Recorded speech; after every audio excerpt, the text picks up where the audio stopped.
As I start tonight's live stream, it's going to be as quick as I can make it. It's how my BOYT story began. Anything after the time period of the original dark corner of YouTube. We're talking when I came back in 2017. I happened to be Giovanni's Sanctuary. Didn't want to be a participant at all in this shit show called The BOYT. All these trolls that were gathering around Elvis Travels at the time. I took one look at it. He introduced me with Black Bigot as channels to check out in our locations. So then Elvis's haters got note of that, and they started harassing me. And they do exactly what BOYT is doing now.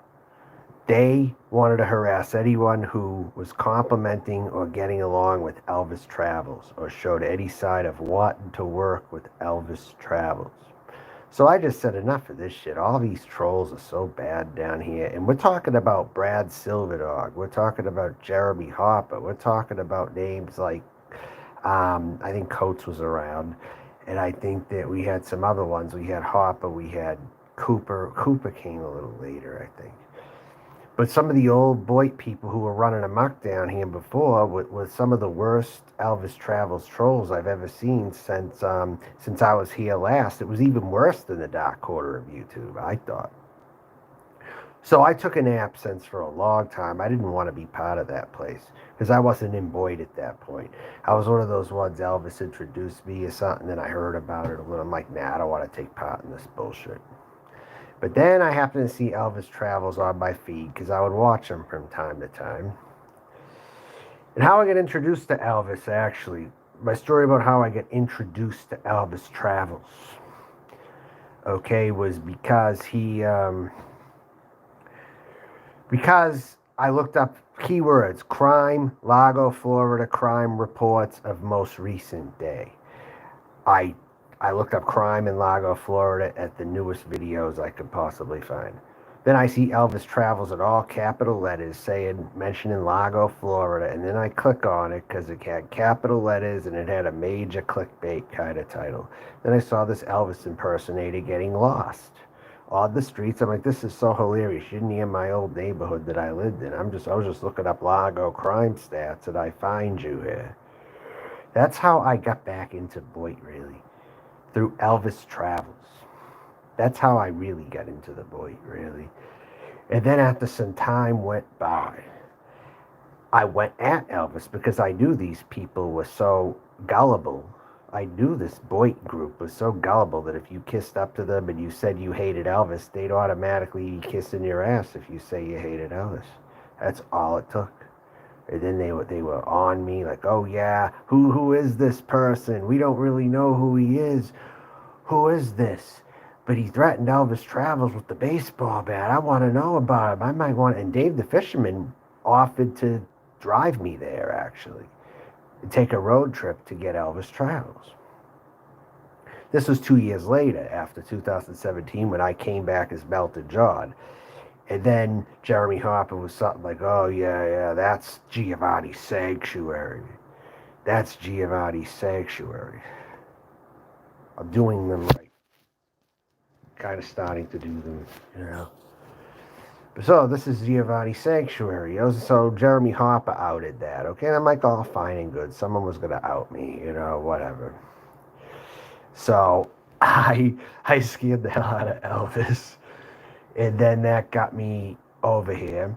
But then that allowed me to kind of build my channel through the BOYT. And as I was building my channel into the BOYT, you know who was in the background?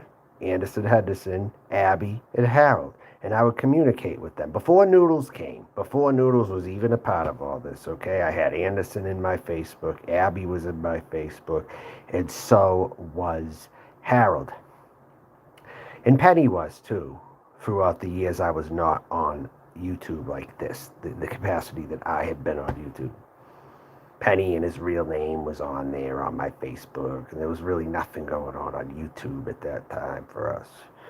So anyways, yes. So I wanted Anderson in the role that Noodles is in now with me. I was hoping Anderson Henderson would be working together with me, possibly to steamroll the BOYT.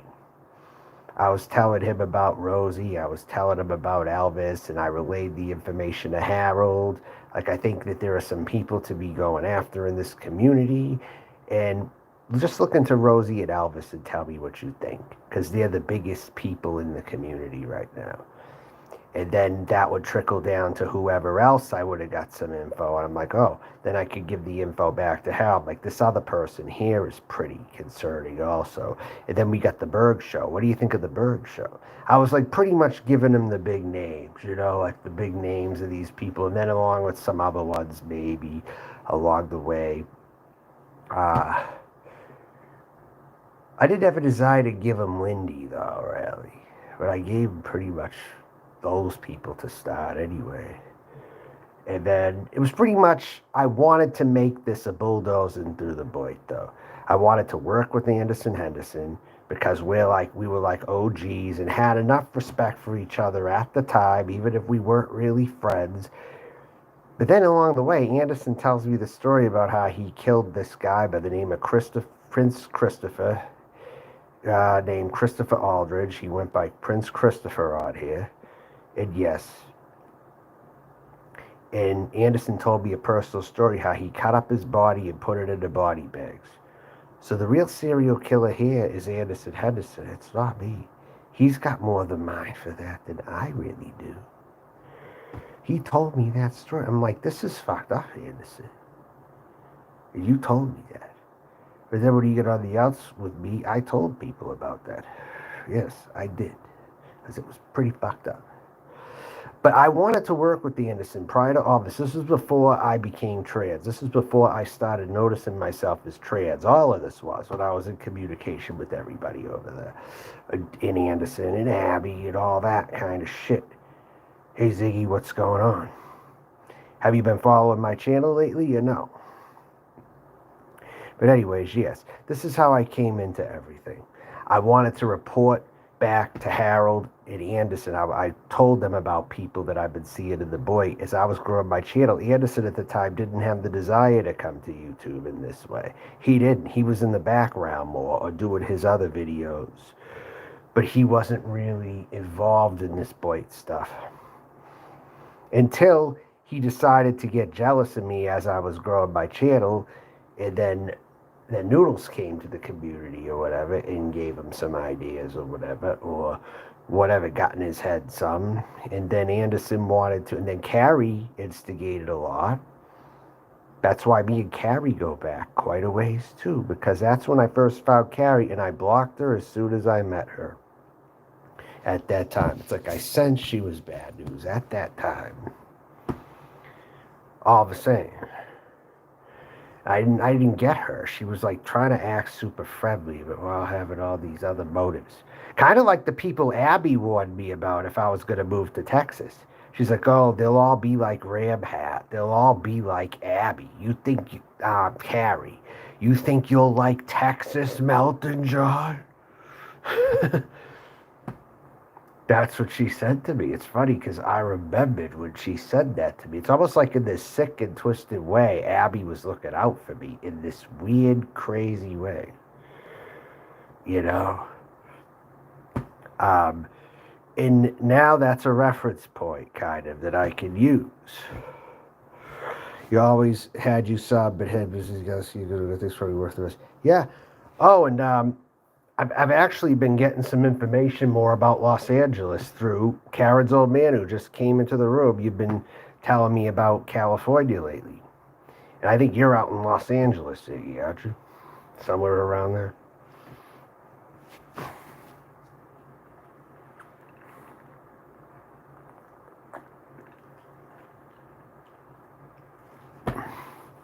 So yeah, anyways.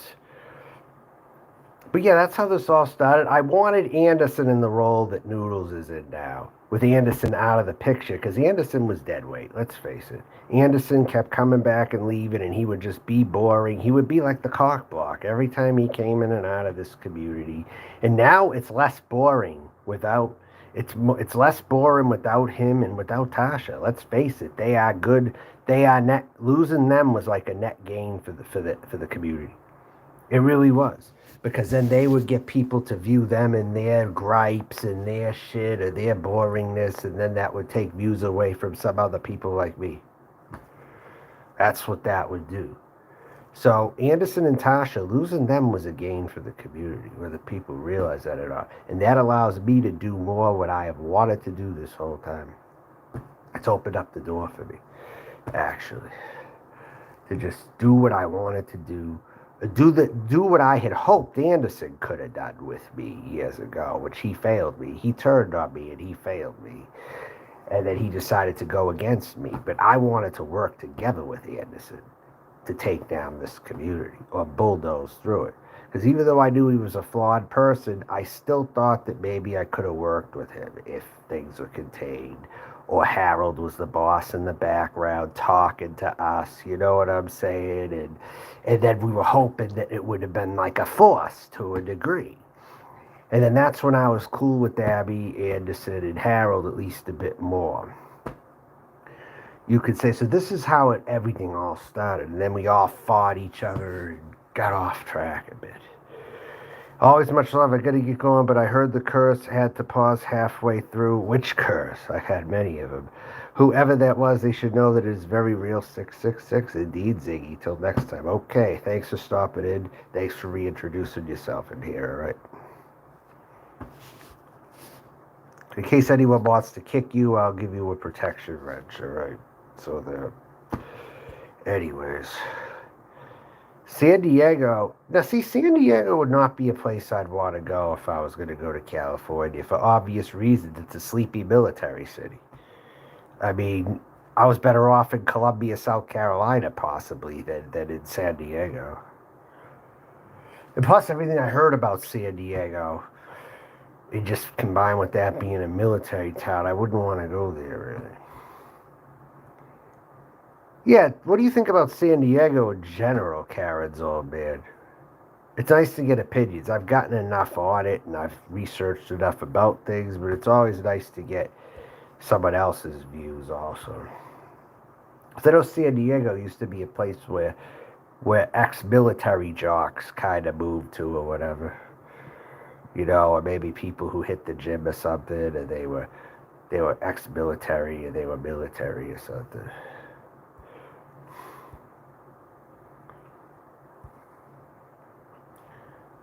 So I don't ever see San Diego as a place that was ever meant for anything really happening, other than the fact it might have grown in size, maybe, or maybe it had opportunities for certain people, possibly. It leans conservative. That's right. That's what I considered very limiting about San Diego. So you see someone like Vlogger Puppets. He's one of the few liberals there, really. He's not the majority of San Diego. So I think people are going to see Vlogger Puppets, and they'll see him on the beach doing this senior thing, and they're going to think San Diego's full of people like him, when in reality it ain't. That's the fucking thing. No, you fucking go to bed. This is my fucking channel, pwned and owned. You will never get the better of me.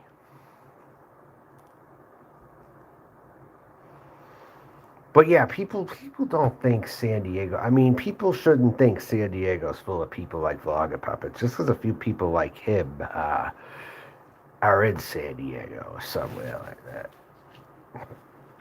It's kind of like mistaking Portland for having all these weirdos, and then it's really a bunch of judgmental normies. You know what I'm saying? It's kind of like doing something like that.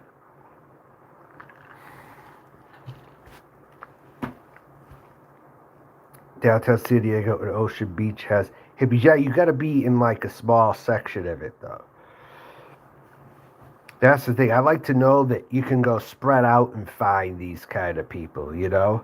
So maybe LA was the place for me this whole time, and I could just never afford it, you know? Or I just didn't go there because circumstances didn't bring me there, maybe. I knew a few people online in Southern California. One of them was in Huntington Beach, though, a while back. It was a woman in Huntington Beach I talked with from Facebook. And I was going to visit her, but then she kind of, I don't know how to describe her. her voice was very young sounding for an older woman, almost like Pete, I would like to say. And then she said, "Oh, I can't meet now. I have to go to Minnesota with somebody." So, yeah. So, anyways, yeah. That was someone I knew down in Orange County over there. As far as LA itself, I don't think I really talked to anyone in LA itself, though, on the internet. I don't even think anyone in BOYT is really in LA itself, right? Like in the city itself, per se. Maybe you, Hollywood. You're the closest it probably gets, I would say. Just you, yeah. There's no one else. So that's kind of a good thing. That kind of means that if you're in LA, you're not going to find these BOYT kind of people, like in Florida. That's a good thing in a lot of ways. You won't find these fucked up BOYT type of people like that you find in Florida, pretty much. See, my mom moved to Florida, so Florida was the closest thing I've ever got to that, and Florida just became kind of familiar to me. So I went back to what I knew because of that, but it didn't always mean it was the best place for me, though. Florida was not the best place for me, and all that. But I kept going back because, like an ex, it keeps roping you back in. It just keeps roping you back in, whether it's good for you or it isn't. Because all these flakes, really, they live out in Florida, really, for the most part. Maybe some parts of Southern California, but Florida is pretty damn, yeah. Burbank studio. Now, let me ask you something. Do you think that Atlanta will ever catch up to LA with the movie industry? Do you think Atlanta has a chance, or do you think that's just kind of that they're trying to replace LA, but they're not going to totally do it? I mean, because now some of them are going to Atlanta now. I mean, if the movie industry, at least 50% of it goes to Atlanta. No, that's not true. Not just for rappers. You haven't been paying attention. Atlanta is really thinking of being another Hollywood kind of hub. With them leaving California and going to a more conservative state, they're picking Atlanta. They're not picking Miami, but they picked Atlanta for some reason. So they can still be in the South and have that weather, but they don't want to be in Florida because they're a bit too sophisticated for Florida. That's why they don't pick Miami Beach, though. That's why they picked Atlanta and not Miami. Because Miami just has a lot of ignorant people living there still. It's not a liberal's paradise. That's why they skipped Florida, because Florida is just too conservative for the movie stars. It's just too conservative. That's why they don't go there, really. That's what stops some of these Hollywood people from going to Florida. There's certainly a lot of Jewish people down there, though. They just don't have the movies with it, though. Too much. You would think it would be there because you have Disney World, but a lot of the movie stars end up not liking Florida. They just don't, for some reason. They either pick Long Island, New York, to have a second mansion in, or now they're going to Atlanta for the movie industry. Yeah, but now it's Atlanta. That's what I'm trying to tell you. It is now Atlanta that they are trying to go to.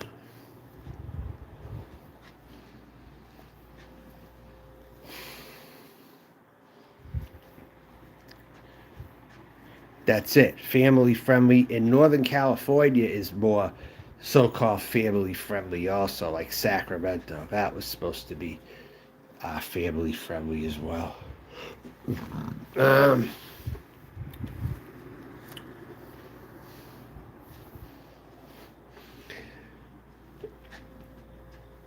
But yeah, I was pretty much talking about the beginnings of the BOYT. Did you hear me when I was talking about the beginnings of when I went to the BOYT, though? It's a very good story I think we all got to hear, because I wanted to work with Anderson Henderson at one time to try to bulldoze through the BOYT, but then he ended up going against me, and then he ended up being more boring in general, and then he ended up kind of keeping that crowd of people around him that he probably should have went against some of them, to be honest with you, more genuinely and a lot sooner.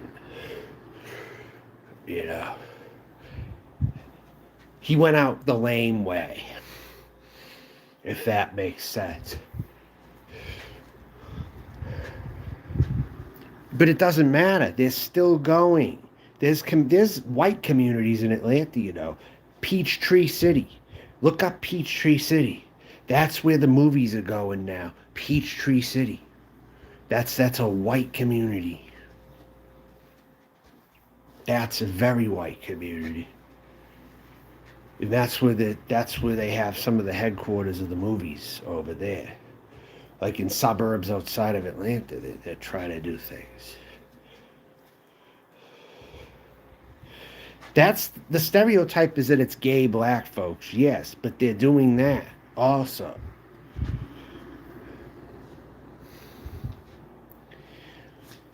I mean, look at the Karate Kid. You know, in the Karate Kid, the Cobra Kai series, right? Half of it was in LA, but you know where the other half of it was? Atlanta. They're not telling you this. It's not mainstream knowledge. It is if you look for it. But Atlanta is where some of these new Hollywood type settings are now being featured.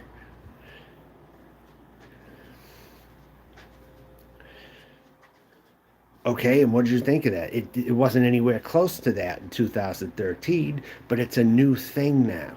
Atlanta, as in the last 5 to 10 years, they're trying to make it a new hub for Hollywood.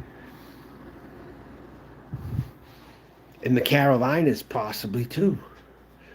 Because I'm telling you, when I was in Columbia, South Carolina, I saw movie star looking neighborhoods over there. Like something that would have been good in a movie. Like these neighborhoods, the trees, the way things were set up there. I'm like, movies could come here. It's just a little too depressed. But this would be a good site for a movie.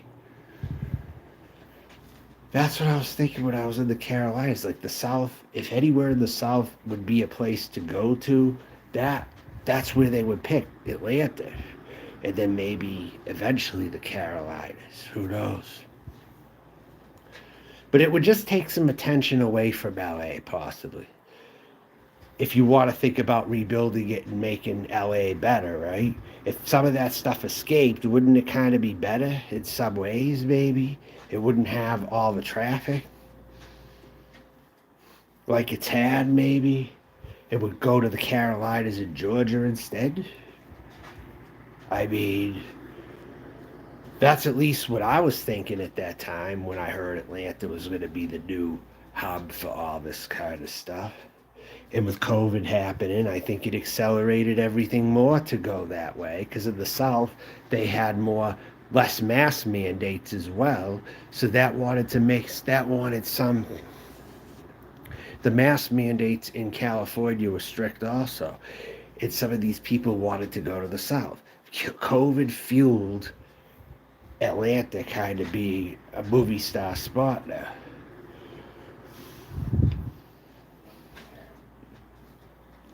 Or at least they're testing it out to see if it could be a replacement for LA one day, maybe.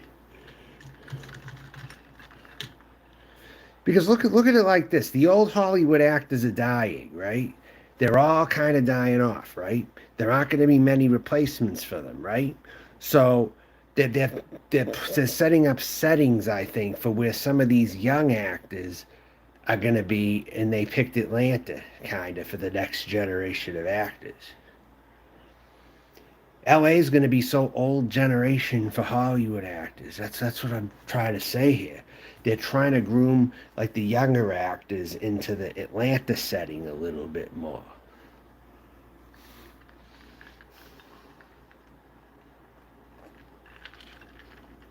Does that kind of make sense in a way?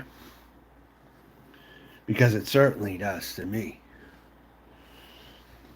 Yeah, but you're going to be opening up very soon from everything that I'm hearing. You're going to be opening up very soon over there. I've been hearing the reports. Comedy and horror flicks, huh? Because let's face it, Michael Richards could have still been holding up Hollywood, but he fucked up at the Laugh Factory that time. But he could have been holding up Hollywood possibly.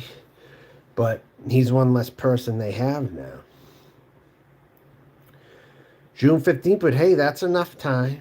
That's all right. I mean, whatever. Fact is, it's going to open back up, right?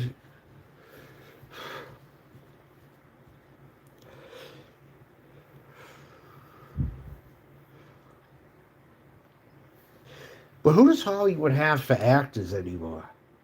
I haven't even kept up with it.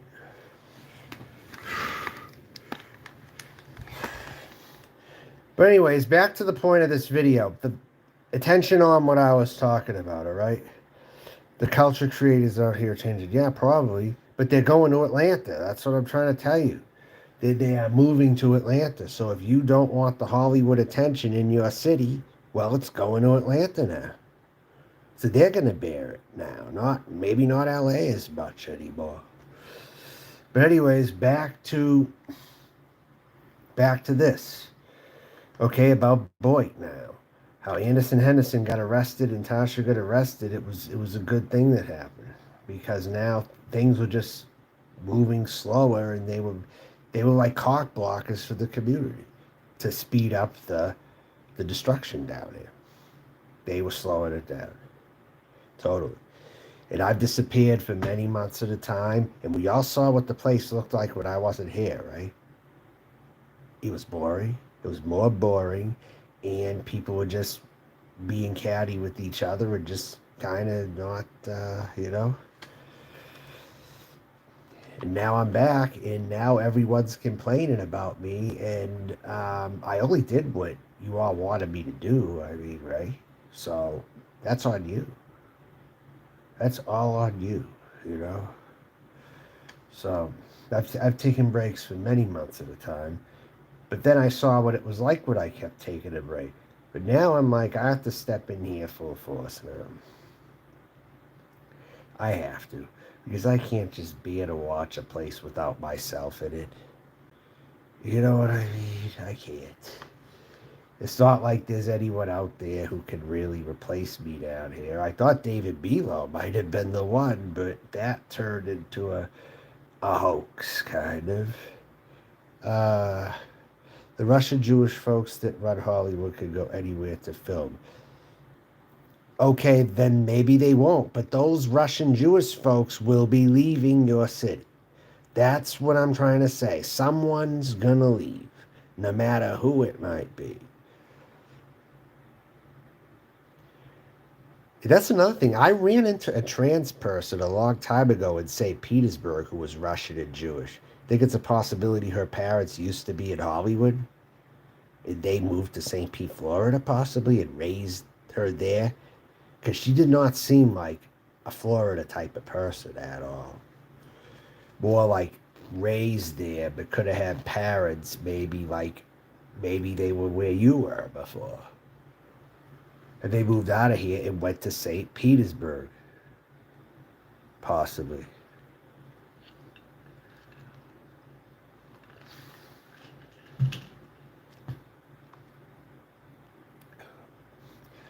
So, the Russian Jewish people have a lot of family there. No, wait, hold on.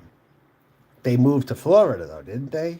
A lot of them have moved to the South already, have they not, over the years? Kind of slowly. If that be the case, then that person I ran into more than likely had family in California prior, and then those parents just raised that kid in St. Petersburg, Florida.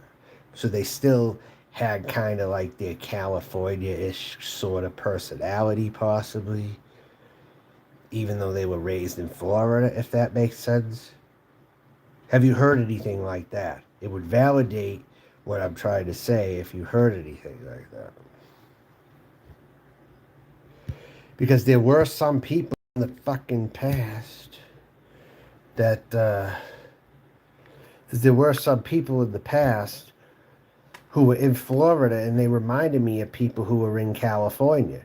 I'm thinking they moved out by now as Florida got worse and they went back to California, or they either went somewhere else, maybe to Texas. But Florida in the 2000s had more people that used California lingo, it seemed like, that lived there. Maybe Craig could have been one of them too, for all I know. But you had all these people living there, and they used like that California kind of lingo in Sarasota of all places. They put their children in private schools. That might be it. I don't know. Maybe they were just the rich kids who went to school there. I don't know.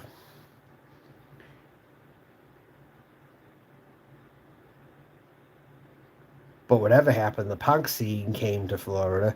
Like Less Than Jake, for instance, comes from Florida, a punk band, but they sounded very California-ish, even though they were in Florida.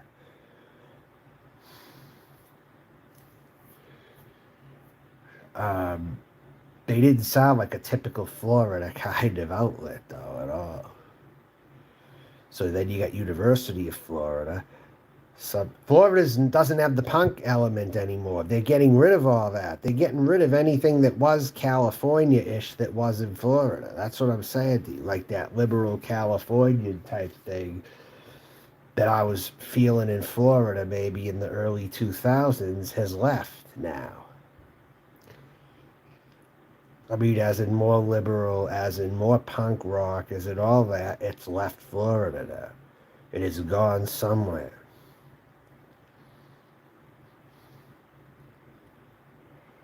But there was enough of it there to kind of keep my interest at the time. Even though it wasn't Los Angeles, it still kind of kept my interest. The old Florida boot kept my interest a little better than it does today, or than when I was last there. I know because even Florida, even though it might have been boring years ago to a point, there was still other things there, like what I was just describing, that kept my interest. There were people living there that kind of kept my interest, concerts that kept my interest.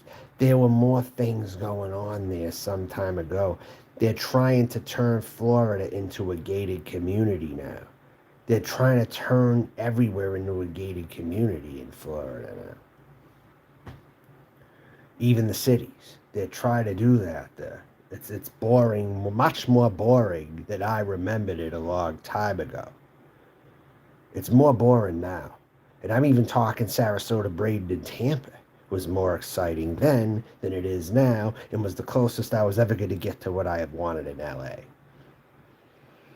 It was the closest I was ever going to get when I saw that kind of a scene out there. What, Florida sounds communist? Because it really is, that's why. And the real communists are sometimes not who you think they are. They're turning, this is the conservative agenda, turning Florida communist. They want everyone to think the same. They want curfews more now.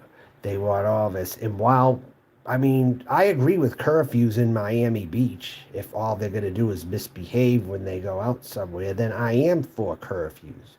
But then everyone has to suffer because of that, at the same time. And then they're going to do it statewide over what some idiots do in Miami Beach. They're red. That is an exactly good point. They are the real communist reds. That is so true. They're the ones turning Florida communist, really, in actuality.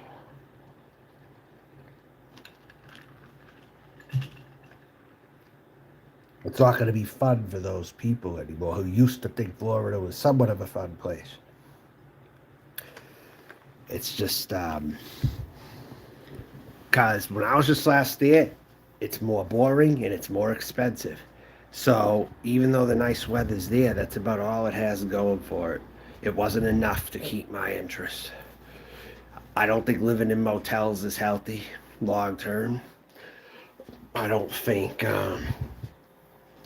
being reminded of an overly expensive area with very little to do now compared to what it used to have is good. So all that and stuff. But no, As far as trolls go now, right? I'm going to discuss trolls for a little bit. Hold that thought. Now, as far as trolls go, I tell trolls in real life that I run into, just like I tell the ones here. Like if I see that they're trolling me over the phone or something, right? You know what I tell them? You know what I do to trolls? I hurt trolls. That's what I do. I literally talk to people on the phone closer to where I am, kind of like I talk to the people here. To sum that up, if I can get them on the phone. It's funny because people on the phone will play a lot more games than when they're right in front of you. That's what I notice. A lot. They will. And being direct works. That's absolutely right. And even in some industries in Hollywood, they have to be direct to make it too. I know that for a fact. In your area, they have to be direct in some nature too. I mean, they say California's flaky and all that, but I tell them come to Florida, come to certain other locations, and you'll still see it. It doesn't matter.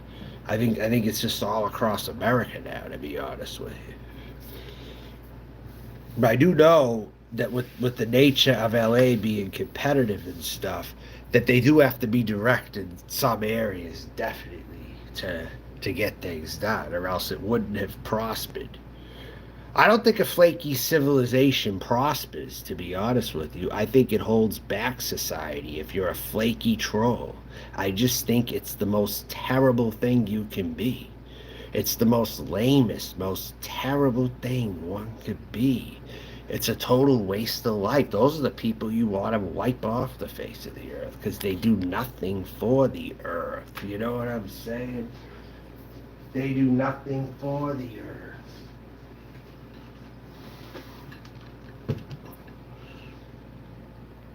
No, they don't. They certainly don't. They would recruit me before they would recruit anybody in the. But even adults who are Generation X are doing this too now. You see it. They've become flaky as well. So it isn't just the millennials doing it. It's older people in their 40s. Take a look at the BOYT for fuck's sakes. 40s, most of the people are. 40s.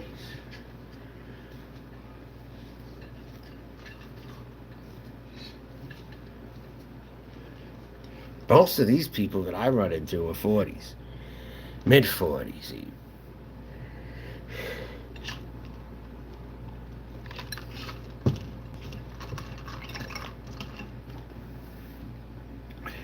How are you supposed to get anything done if you're a flaky ass son of a bitch? That's what I'm trying to figure out. You can't get nothing done. You can't be dependable. You can't be dependable doing that. Yeah, nerds are flaky. Isn't that a good thing to say? Nerds are pretty much flaky, right? Is that what you're trying to say? The nerd culture that we've kind of become has contributed to that in a lot of ways. Revenge of the Nerds wouldn't have you think so, but the fact is, it's true.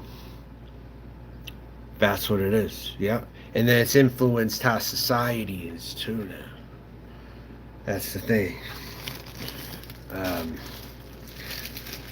I got this real good Italian bread right here.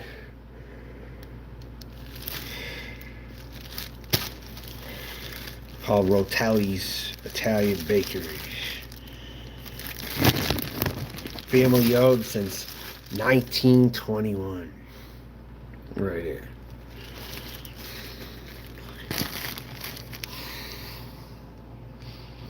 Nerds are everywhere, yeah. And usually they're not always disguised as that. They don't always look it, you know. But that's well, people who wanted the Revenge of the Nerds to win, right? Well, that's what it became, you know. That's what it became in real life. They try to make it sound fun loving in the movies, but in real life, it really isn't to have a bunch of nerds in control, is it? Is it really fun in real life? I don't really think so, to be honest with you. I don't think so.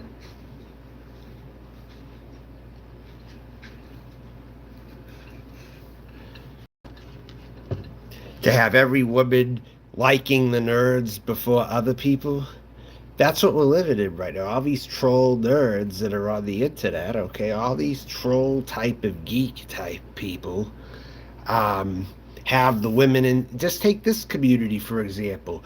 They have like harems of women. You know what I'm saying? Around them. You know what I mean? They have like their women who cheer them on, or they have a cult following with these women and shit in this drama boy community. I'm even talking about it.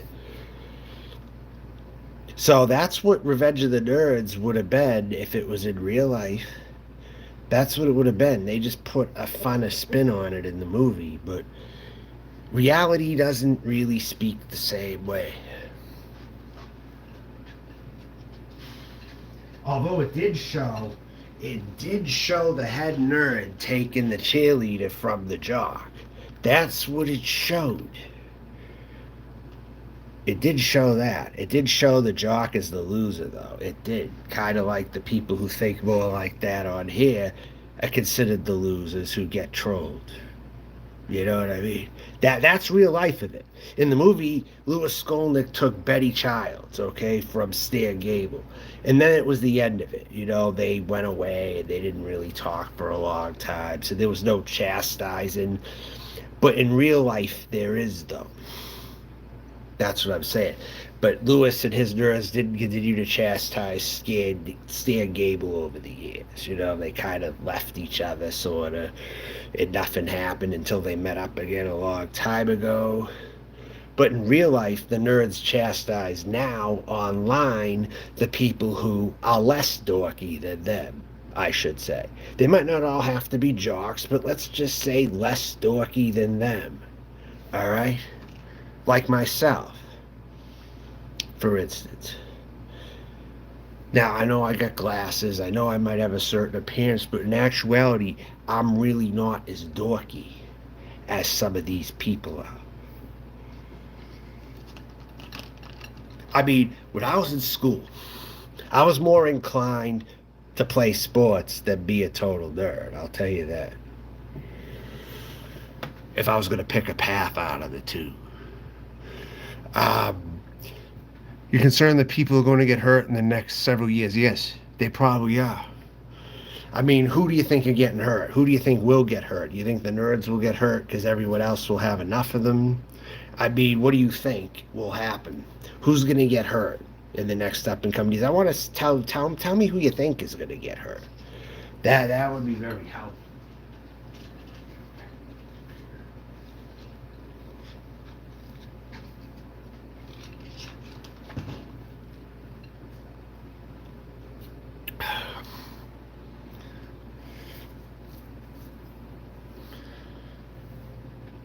Blacks in the South for real?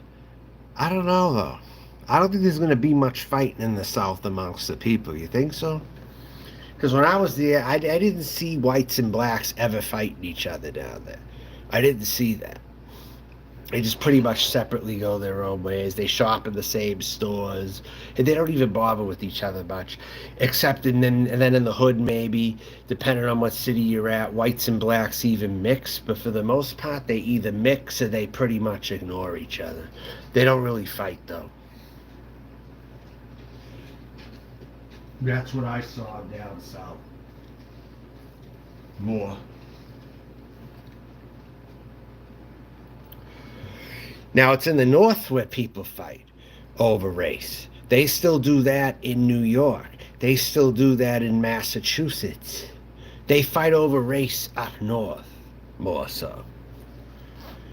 I mean, even though the North might have freed the slaves, the fact is, it's not what everyone thinks, but people will fight over race in the North more in the present day than they're doing in the South.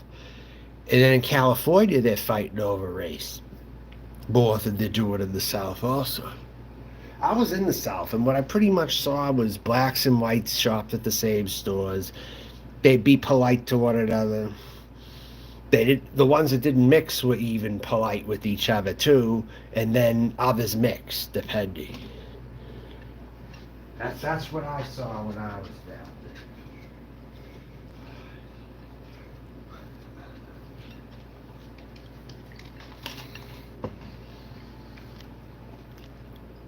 So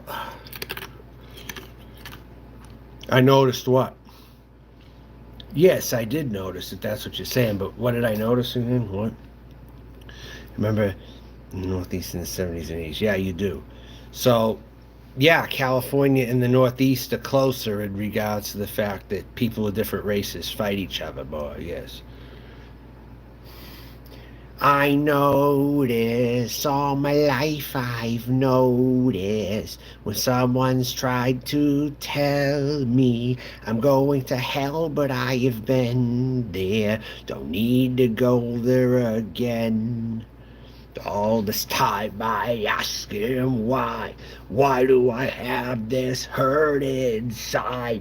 I don't even know why I'm even here. Something is wrong, but I just can't think. I don't even know anymore. But I see through bright blue skies, and it'll be through when I get to heaven. Someone will ask me if I stay, and I don't even need to thank myself. I am just a being. That was a song I wrote. I Notice, it's called. I wrote it a while back.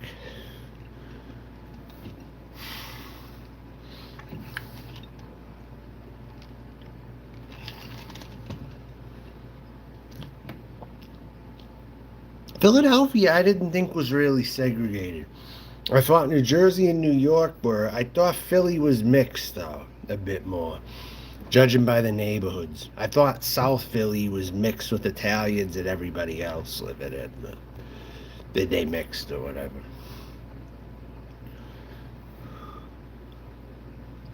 I would say that they would have had less segregation than the other northern areas.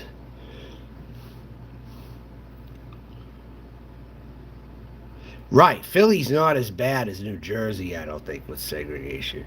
Philly was actually where your freak flag could have flew.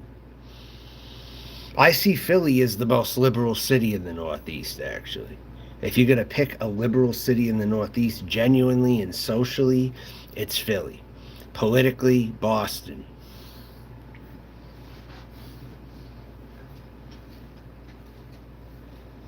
In fact, it wouldn't one bit shock me if people who grew up in Massachusetts went to Philadelphia who wanted a city experience because it was 7 hours away and they might have wanted a little bit of a socially liberal place themselves that maybe they weren't getting some things in Boston, so they moved to Philly. I've often thought about that as well, possibly because Philadelphia was cheaper than Boston, and a lot of Massachusetts is cheaper than New Jersey, so people from New Jersey flocked to Massachusetts at one time, and so did from New York, too. But when it comes to Philly, I think people from Boston went to Philly to save money, is what I think. I think they wanted a more urban experience. I think they wanted, or socially liberal. I think there were even people from New England or Boston who moved to Philly who thought they could have hung there, maybe, with their toughness at least, or with something.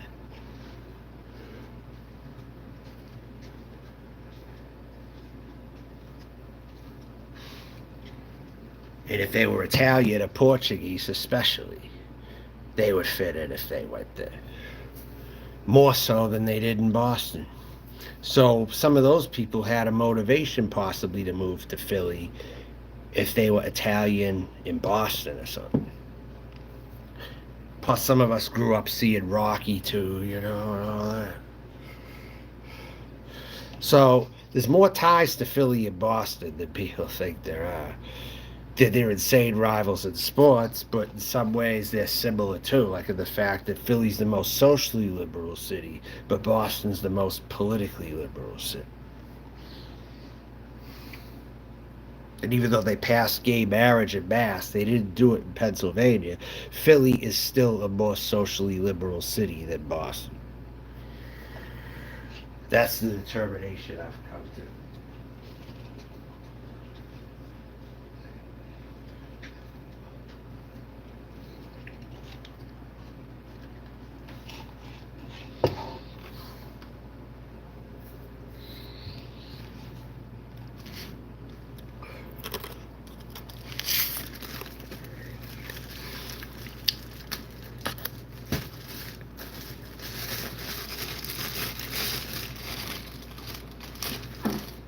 piece of this bread right here. Ah, yeah. I love the smell of bread. You smell it up close. Oh my God, that smells so good. You just take the bread up to your nose and inhale it. You know, that's a great smell. I got this extra virgin olive oil right here. Put that on here.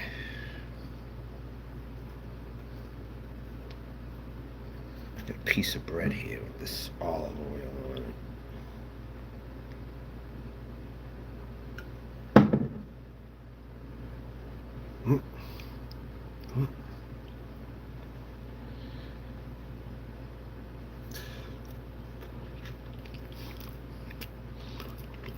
Yeah, it's very good.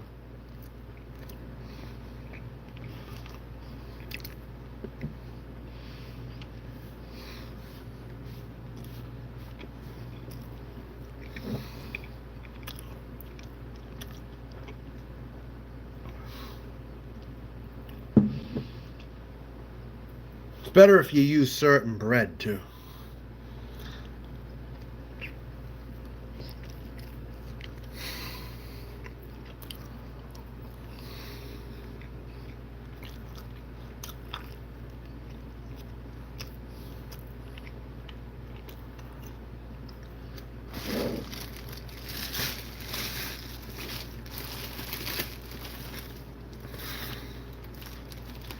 For extra measure, I'll take a little sip. Mmm. Get a sip of olive oil though. Mmm.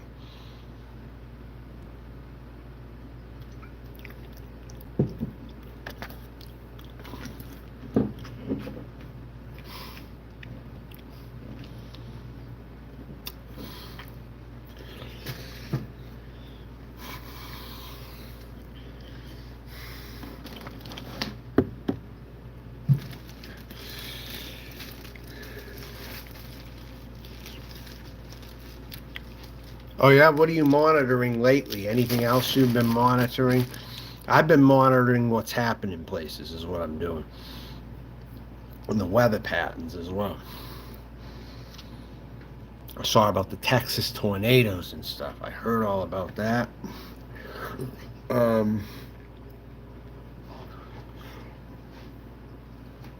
Something.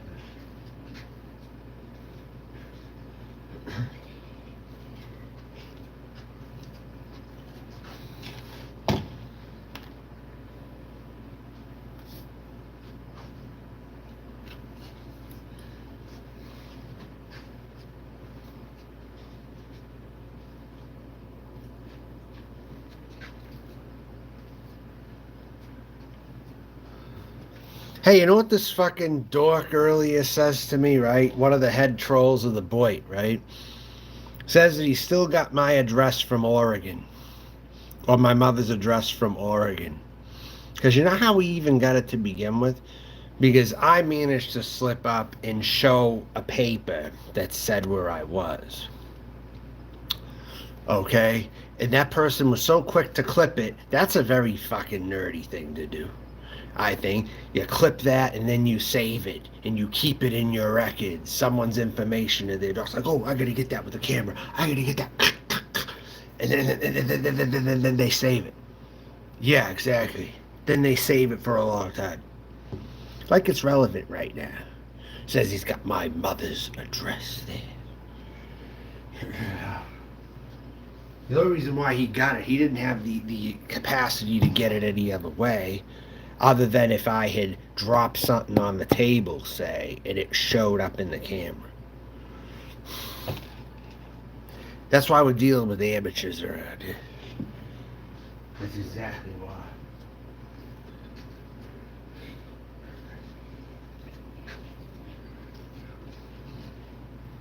Because anyone who could really obtain all that stuff would not be fucking around over here. The only time they fuck around with stuff like that is if you talk about pedophile stuff openly and a lot, or if you get someone upset. by talking about pedophile nature things. Then that will get those people stalking your channel. At least that's how it was in the old days. You had to make people think you were a pedophile to get hatred. Kind of like the ones that the trolls throw hatred towards certain people just for being themselves now. That hatred was only reserved for pedophiles years ago. That's about it, though.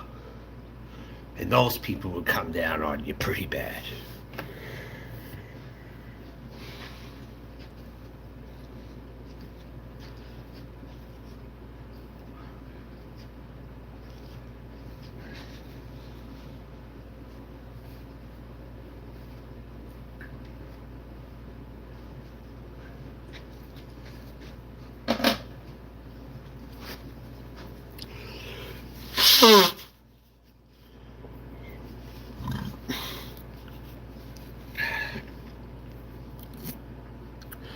Probably one of those SSDI motherfuckers who was really bored. Yeah. Border too. Yeah, all of them that come in, you know? Those extreme trolls, they gotta get everything about everybody, you know what I mean? Probably one of those, you had a lot of angry people with zero shame and live stream chats and internet. And it's amazing to me how far these nerds will go now. How far they will go to try to bully someone online now. Exactly the images what the jocks did to them in the movies, right? So, think about that. Just shows, you know? Yeah. And even if I need to get laid too, still, I'm not out here doing that. I do my own shit to try to get laid. You know what I'm saying? I don't do that kind of thing, though. Then people will say, yeah, you don't do that kind of thing. You threaten women. Well, Jesus Christ, I wish they didn't make it so easy for me to. There's certain people I reached out to, nothing more, nothing less. You know, I don't have a negative behind the scenes record at all. Nobody can point any evidence to where I fucked somebody over behind the scenes. No one will ever talk about it because it doesn't exist. Behind the scenes, I've never messed with anybody beside basic conversation. So keep on going with that. You know, act like I'm the worst person in the world who threatens and fucks everyone. Like I fucked you over very hard by threatening you or something. Or, you know what I mean? But the real dirty shit people do behind the scenes, you won't have any record of me doing it. And if I do, prove it and show it to me or shut the fuck up. Okay?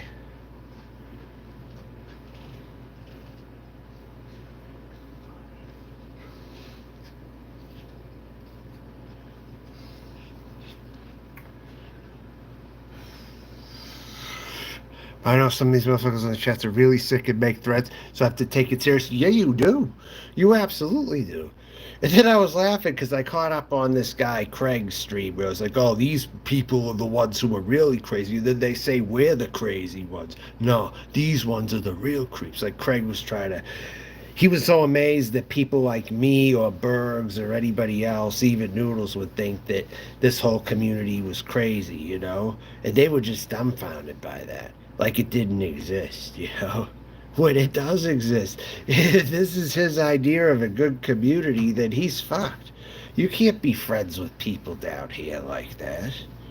You know, I learned very quick when I first came in here. Most people here are not your friends. They're going to fuck with you. They're going to toy with you, even when you're being ultimately nice to them. They are going to fuck you over in some way. And I'm talking about Rosie's followers as well. Because that's what I ran into when I first came here, Rosie's followers. And in Lindy Lives, some of her supporters too, some of the men that she hung with that went after people that they didn't like for whatever reason. Mostly because of Elvis Travels, though. But yeah, in the name of hating Elvis Travels, they were ready to go on a warpath. You know? I was hoping Anderson Henderson would get the level of hatred that Elvis got. I was kind of hoping that he would, because then I would know he would be doing something down here that's productive if he got managed to get the hatred that Elvis Travels got. And I was hoping to work with Anderson down here too, which I said before, and I would have hoped he would have stayed focused enough to go with these people if he found that he felt he needed to go. Because I saw him going at Colton Wood or all these other people. I'm like, how about if you put your energy towards some of these people, maybe, if you find they're pretty bad or whatever. I was trying to work with Anderson, but he eventually turned on me and competed with my channel.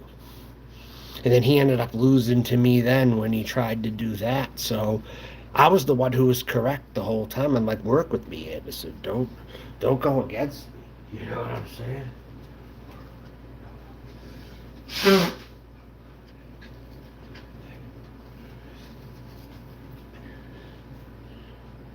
That's always been my message. And because I've always had that message, it seems like certain people think that I'm a control freak because I have that message.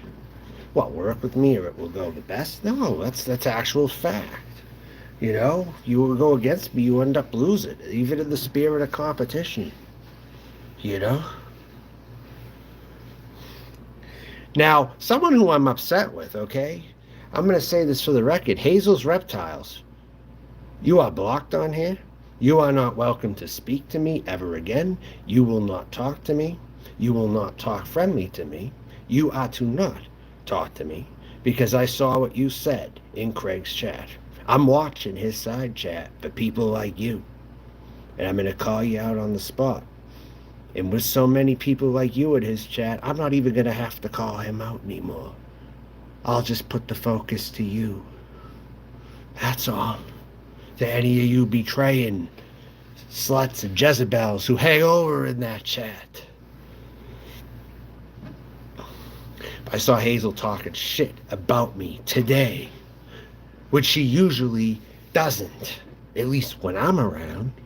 See how there's a bunch of fucking backstabbers that deserve the cutting of the head? See what I've dealt with? That's my only defense. Because that's how you have to deal with them. Scare the fucking shit out of them into hiding so they don't do that crap anymore. I have the right idea, and it's a winning formula, and it's worked ever since I've been here, and that is what they hate, that I'm willing to fight the establishment down here and the entire system of this community, that I tried to get Anderson to do with me, but he couldn't do it with me like the way I'm doing it right now. If me and him worked together, this place would have been totally destroyed right now. It had to take Noodles to come in here.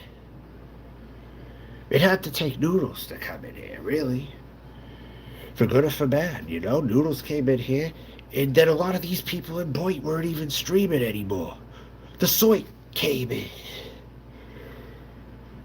And then all that stuff with Molasses Murphy happened in Cruiser. You know, all the story that it goes. And then Camilo came in here.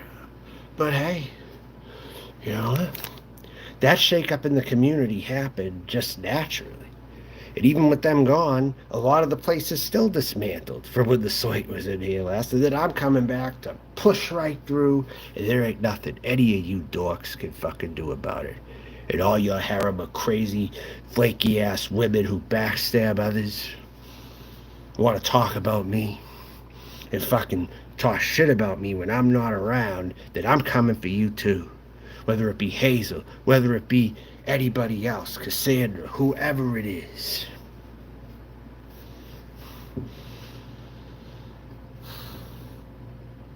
Just stay the fuck out of my way and there won't be any problems. Now that I gave that warning out to those of you out there. With Hazel's Reptiles, you are not fucking welcome anymore. And I'm single-handedly talking to you right now, calling you out, because I saw you talking shit about me. And talking to Carlos, oh yeah, Carlos, Melton wouldn't stand a chance against Craig and all this shit. You fucking stay up. Don't ever say another word to me. Like I said to Carrie Bridges, don't fucking say another word to me, bitch. Don't say another word to me.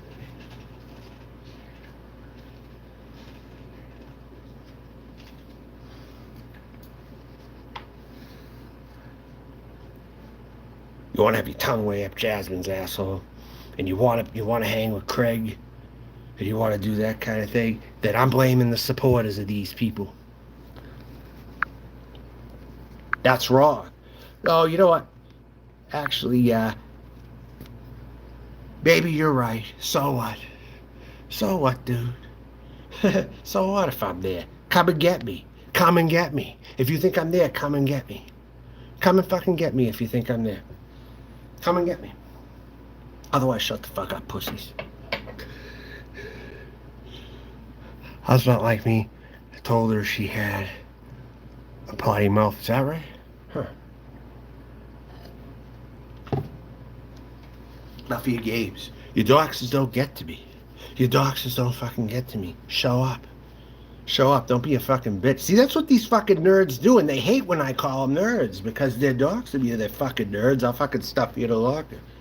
Have you ever tried doing that to me? I'll bring you back to your childhood. I'll stuff you right the fuck in that locker, and I'll shut the door on you, and you'll be in there without food or water. How about that? Treat you like a dog, huh? But now you probably like that, wouldn't you? Or no. You'd be such a pussy, you'd be screaming to get out of that locker. That's what you'd be doing. None of your tactics are gonna work to get me removed. And that is something that you're gonna have to fucking live with. I'm gonna be very hard for you. Very hard. I'm gonna take up your energy night and day. This is a day you were gonna wish you never asked for. Because I'm not going anywhere. That's it. And you never ran me off anyway. Officially. I decided to take my own breaks because this place was so stupid and retarded. But now I gotta deal with it. I gotta deal with you now. And you ain't gonna like me. I'm gonna make you hate me. I'm gonna make one of you at least put a fucking gun to your head, because I'm sure as hell not gonna do it to my goddamn self. We're not playing Russian roulette here. It's only gonna be a gun to your head, and that will be the end. I'm not playing that game with you. You're gonna play it with yourself. So there. You fucking dorks think you run this internet? No. I run the internet. I run this fucking community. And I'm gonna get taxes. I'm gonna get donations. I'm gonna push the donation agenda. Because it has come time for all the contributions I've made on this internet that people are gonna pay their taxes to Melton John. Pay your taxes to Melton John. Queen Lady Melton will be getting and receiving your taxes.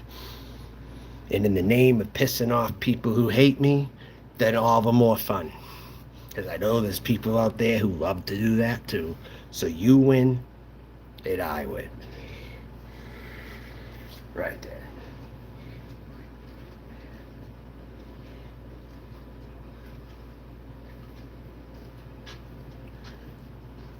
Because I would rather head to Hollywood than be over here, truthfully.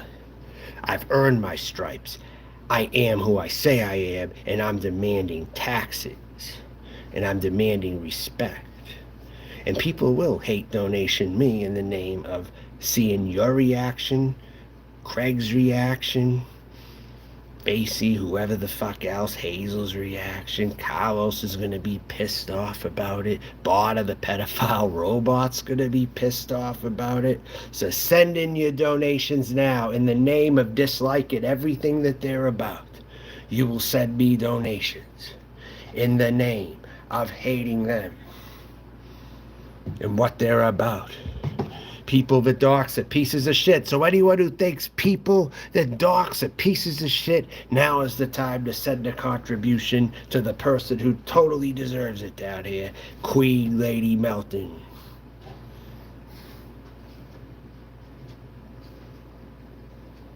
I got lit up last night. Let's see what I can get lit up with tonight. I got $100 last night. Let's see what I can get lit up with tonight. Send your taxes my way. Come on.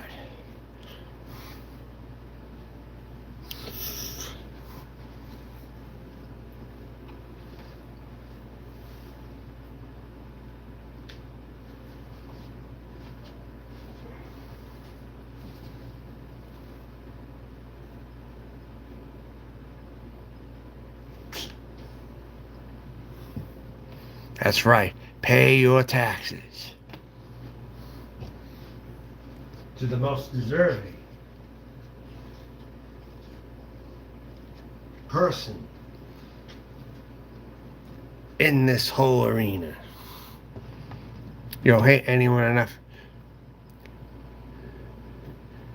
All right, well, then if you want to give a donation, you can give because you like me. You don't have to give because you hate other people, you know?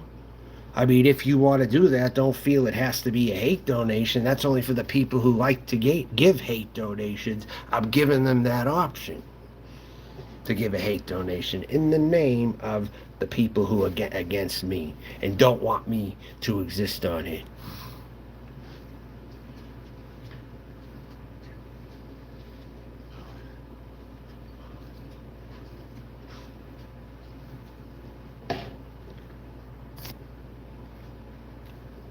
I want the people who like the people with great aspirations to come here.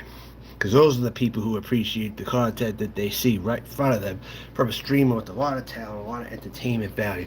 The people who appreciate content creators like that, not the hood boogers of the community, who try to drag everybody down to their fucking level.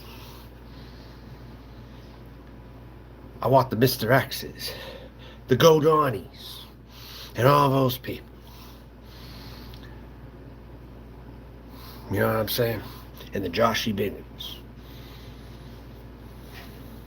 Anyone who likes the content that they see and appreciates good content, whoever those people are down here, are really who matter big. As far as I'm concerned.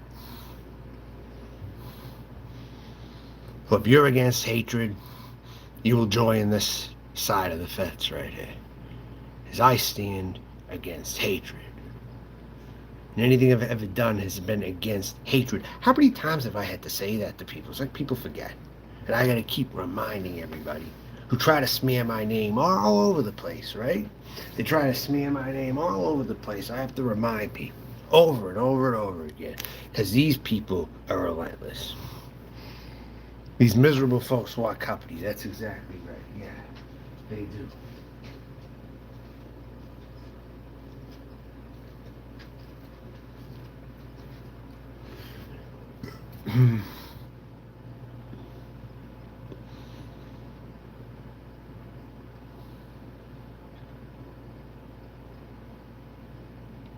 You have stick.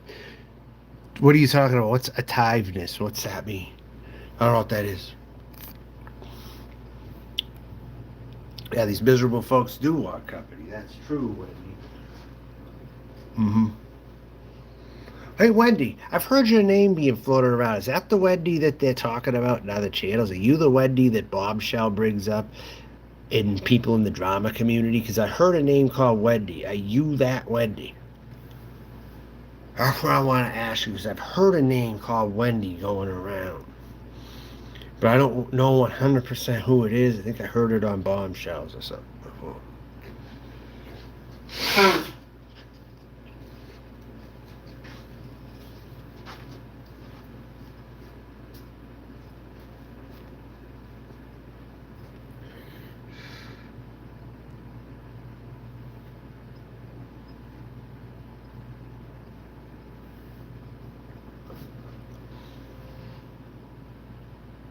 One win. So you know who she is, though. Hey, is Facey a name in the drama community, too? Facey came from the drama community, right? Stick to... Oh, wait. Hold on. That one is a... That's alright. So yeah, you keep on working and driving and moving forward. You don't ever give up. I guess if that's how I come off, then great. If that's how I come off, but it's very tough for me to stay afloat. You know, there's many times I have to take a break from what I'm doing, especially if it isn't working, but that's still the only thing that I have. And this is why I'm spending more time here anyway, because I'm just kind of giving up on something else I've been doing. You know, I'm just saying fuck it to all these other people out here who have bullshit offers for me everywhere I go. Or they're out here trolling in some other fucking way. I'm talking in the real world, too. I mean, some of them about 1 hour away from me. Yeah, I'm too professional for these people. That's the thing. They don't know what the hell to do because I'm too professional for them. Exactly. I'm from another time. I actually look at myself like an older lady from another time. Actually, that's how I see myself. I mean, I see myself more as an old-fashioned person for sure. Like someone who would have been like maybe an old lady if you add some gray hair to me and more age. But I present as a younger person. But mentally, I'm more in that spot than anything. So, so if you want to make like a new Golden Girls type of show, maybe with just the age being younger, potentially, a more diverse mix of the Golden Girls or something like that, with a trans person and other women, maybe, and I don't know, just like a remake of it with people who don't look as old, maybe. You know what I mean? Then maybe something like that I would actually fit into. So I was watching the Golden Girls, right, and I could absolutely see why the gay or trans person could be formed.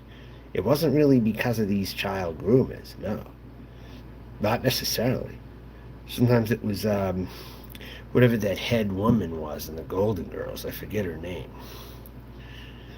Yeah, that was Tucker. That was Tucker who did that. Yes, Tucker Poon. Tucker, totally Tucker, and someone was acting like Tucker was a hero of theirs earlier. Courtesy of Tucker, we got Melton's mother's address. Courtesy of Tucker, like shouting out Tucker. And I bet you that was the pedophile robot himself who fucking did that. I'm sure he was close with Tucker. I totally think they had some kind of a relationship or they respected each other or something like that. Tucker was part of that old community of people I didn't like either when he was here. And I wanted to go against the Tuckers of the world, but it turned out JT was working with Tucker also. And Carlos and all them. Carlos has very dirty hands down here.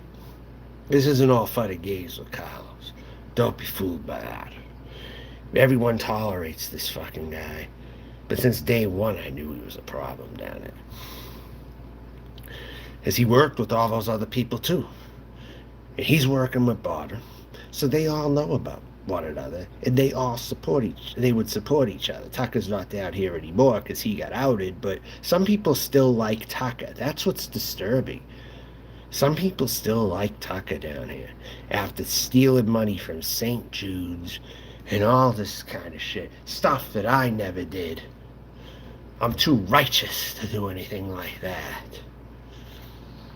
Too righteous to do anything. It's those people that I want to go for. They know I don't play into that bullshit. Ever. That's why they saw me as the bad one. Because I went after them.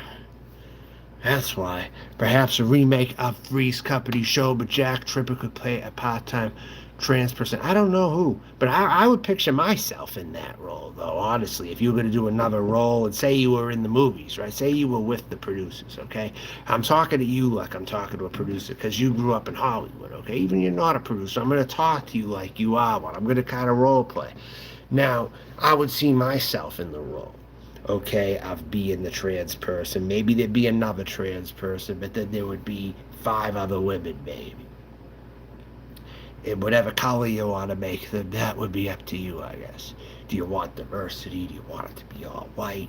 Do you think a Hispanic or a black one should be in there too? Or whatever. That would be your call. I'm just role-playing with you as if you're an actual Hollywood director. Because you have familiarity with Hollywood. So don't really, I guess don't really take it too serious, but I guess you could, I don't know, a little bit. But the Golden Girls, I think, was diverse in the mind, but I think the show was all white. They were all white and old, I think, by appearance.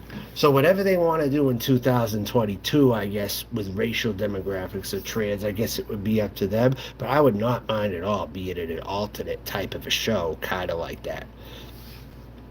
Yeah, well, I would probably live there too. It's kind of funny you say that. West Hollywood would be where I would probably go too if I retired. If I was able to, I'm saying. That's probably where I would go. Probably right over there. It's kind of like, yeah. No, a neighborhood in California that I liked, right, was East Sacramento. Now, that didn't have a lot of freaks in it per se, but it was an Italian section of Sacramento. And it had some stores and some shops and supermarkets and nice neighborhoods and parks and stuff. I mean, for California, one of my favorite neighborhoods I've ever been in was East Sacramento, the Fabulous 40s. Now that was like a retirement area for what you would think would be movie stars. Assuming Sacramento was a movie town, but it wasn't. It was like a perfect community to live in, though. I would say for certain individuals. East Sacramento was very nice when I was over there. Especially the street numbers in the 40s. They called the Fabulous 40s. Very nice neighborhood over there. That was actually the neighborhood I used to ride my bike in and through to get to Midtown Sacramento. And I spent, that's when I was in California. I was in Sacramento. Um, but that's a really nice neighborhood over there. Mansions mixed with regular houses, and just like a diverse mix of upper class, if that makes sense. And some of the working class folks who lived there really benefited when it got expensive. So they're some of the luckiest working class people if they're living over there. Yeah. Oh, East Sacramento is like best of the best right there. Yeah.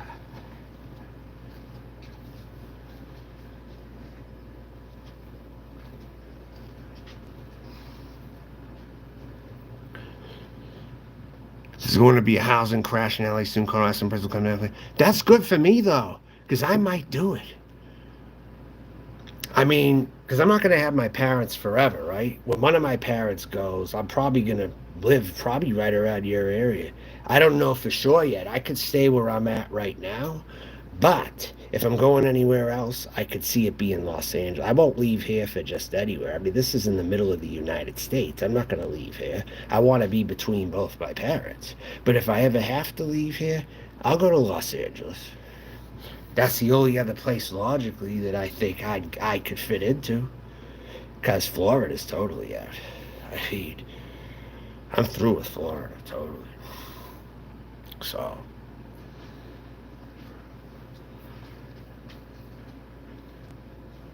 and I actually think Tasha is in jail because she chose to come back to Florida. I bet Tasha wishes she hasn't done that now. Because Tasha ran from Florida to get away from certain people and cops that she messed with and her family, right? And this is a person who moved to Los Angeles, didn't have to pay what Los Angeles rents are right now. And she met this guy in New Mexico, okay, who's a better influence, I think, than anyone in Florida she's ever met. Then she chooses to leave. And she even did something and hits and assaulted someone in an RV. And she still didn't get in trouble for it over there. She was better on the West Coast than she was coming back to Florida. She got 5150 when she returned to Florida, and now she's in jail. So now you see me leaving Florida. I did the smart move. Tasha returned to what was going to fuck her. And now people see with me leaving Florida now that I did the very smart thing. Because Florida now is going through some shit.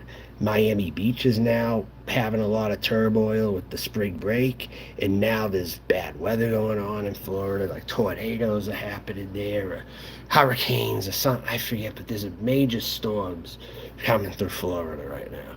And the Miami Beach thing could make statewide curfews happen.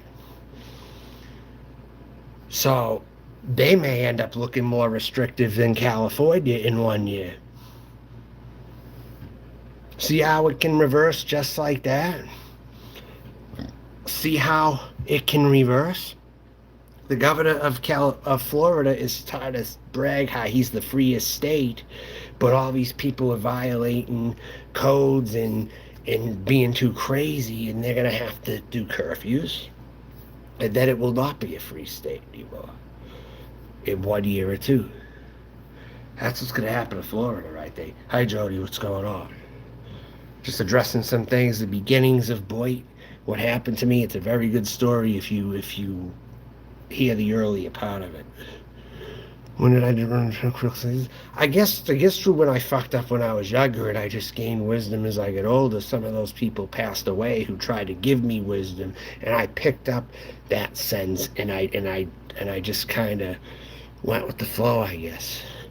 The people who tried to bring me up and tell me what to do and what not to do, what was a good way to do things and what wasn't a good way to do things, I guess stuck with me. But the problem is now I'm around people who do all the wrong things. But back when I was coming up, there was still a good amount of decent people who tried to tell me the right way to do things. And that's really, because I could have been a thief. I could have been a severe troublemaker and a thief. I was heading down that path when I was young, actually. But I didn't become like Anderson Henderson. I could have, but I didn't. Because I had enough, you could say, people around me. Maybe they didn't forward my life in some ways, but they, in the basic sense of living, I would say they told me how to be, or they showed me what not to do, or whatever. Enough people. Or I would even get punished for doing things.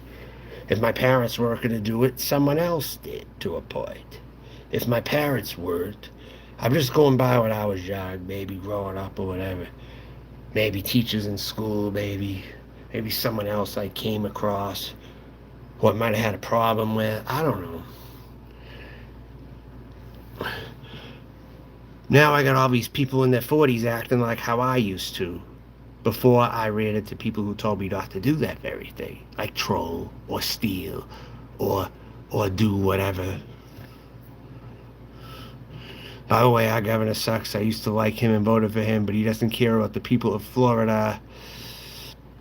Just trying to advance his career. That's right, Wendy, good.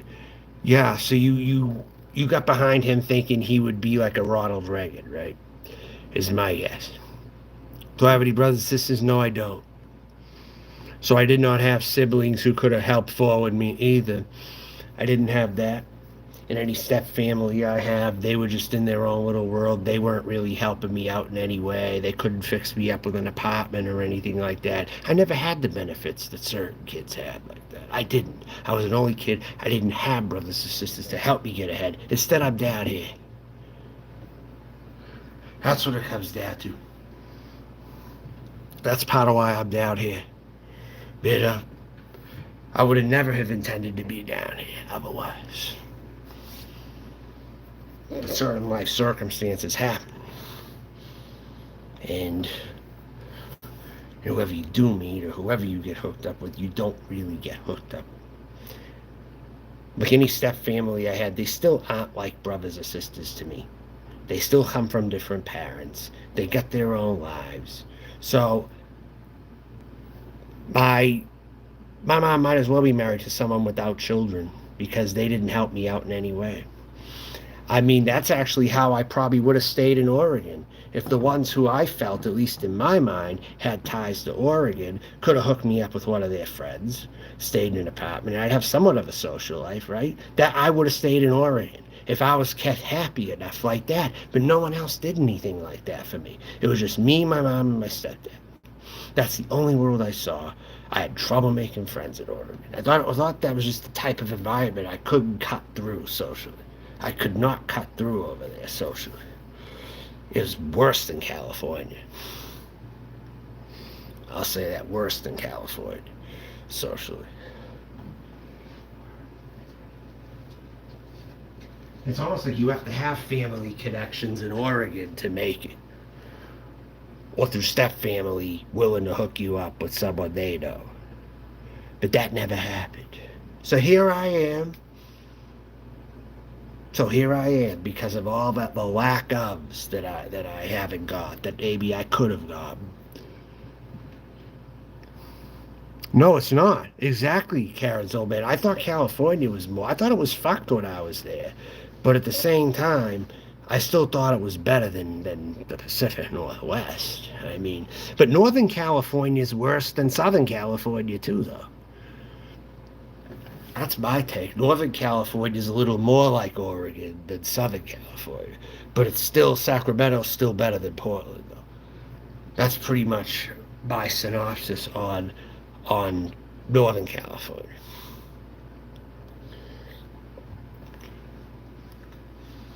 It's not as good as Southern, but not as bad as Oregon.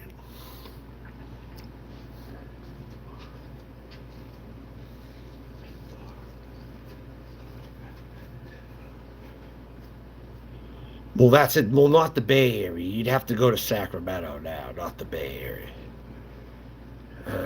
Plus, the Bay Area tended to be very dirty, too crowded. Too crowded. That's why Sacramento was seen as the compromise as time happens. You see an area like the Fabulous Voyage, you're like, gee, this is pretty damn good. But even the nice parts of San Francisco wouldn't appeal to me now, to be honest with you. I wouldn't go near San Francisco, truthfully. Yeah, there's probably people who actually like LA a whole lot better than San Francisco. Even though some people say they're both fucked, I think there's still people who probably have a preference also. Still, because of the density and things like that. Because of, there's more. Well, there's also more square mileage, I know, where you are.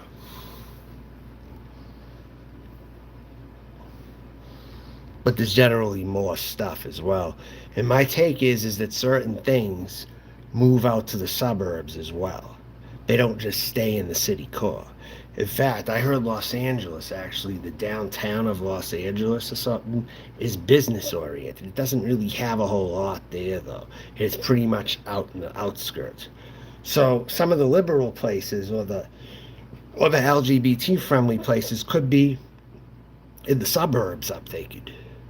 They could probably be in the suburbs, which would be beneficial for me because I typically don't like to go into downtown to park and have to go to LGBT friendly places.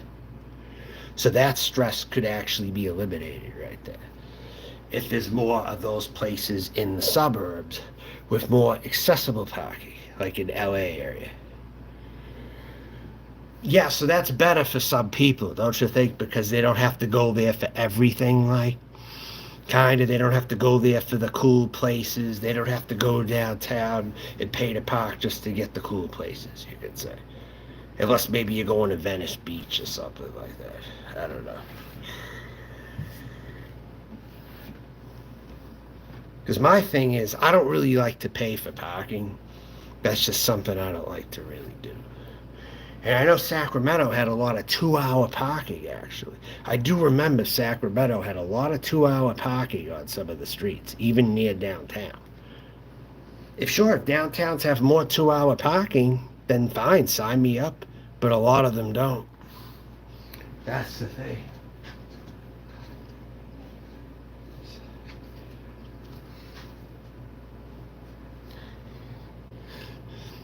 Los Feliz. What's Los Feliz?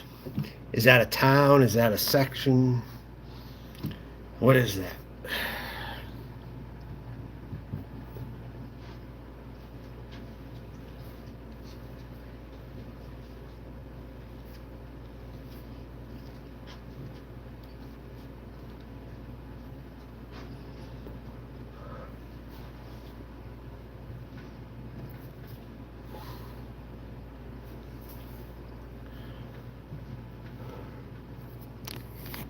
Neighborhood? Oh, okay. All right. I might have heard of it. I'm not sure.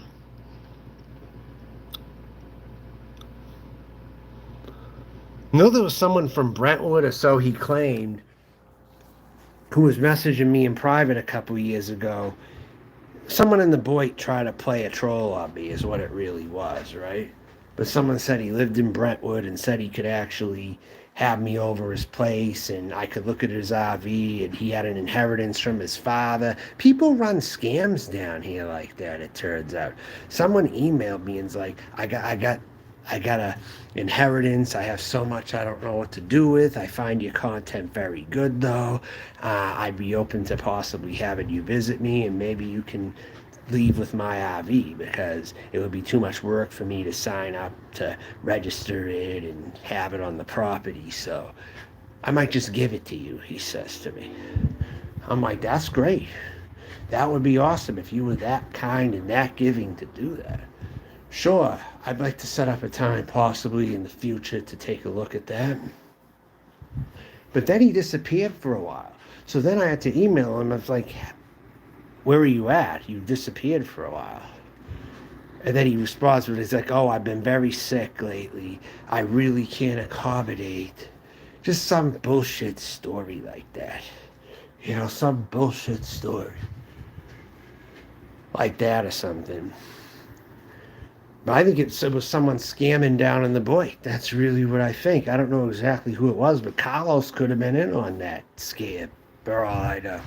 Well, he knew someone probably who was. And they probably relayed the information. Oh, Melton wrote me. Oh, yeah. I wouldn't doubt it. Emotional scamming is what they do. You know? I think I coined the term emotional scamming out there, actually. But no, he made it sound like, hey, I got an RV. And then the year later, guess who comes to me? An empty nester, 50-something woman who was an artist said she might be moving to Tampa.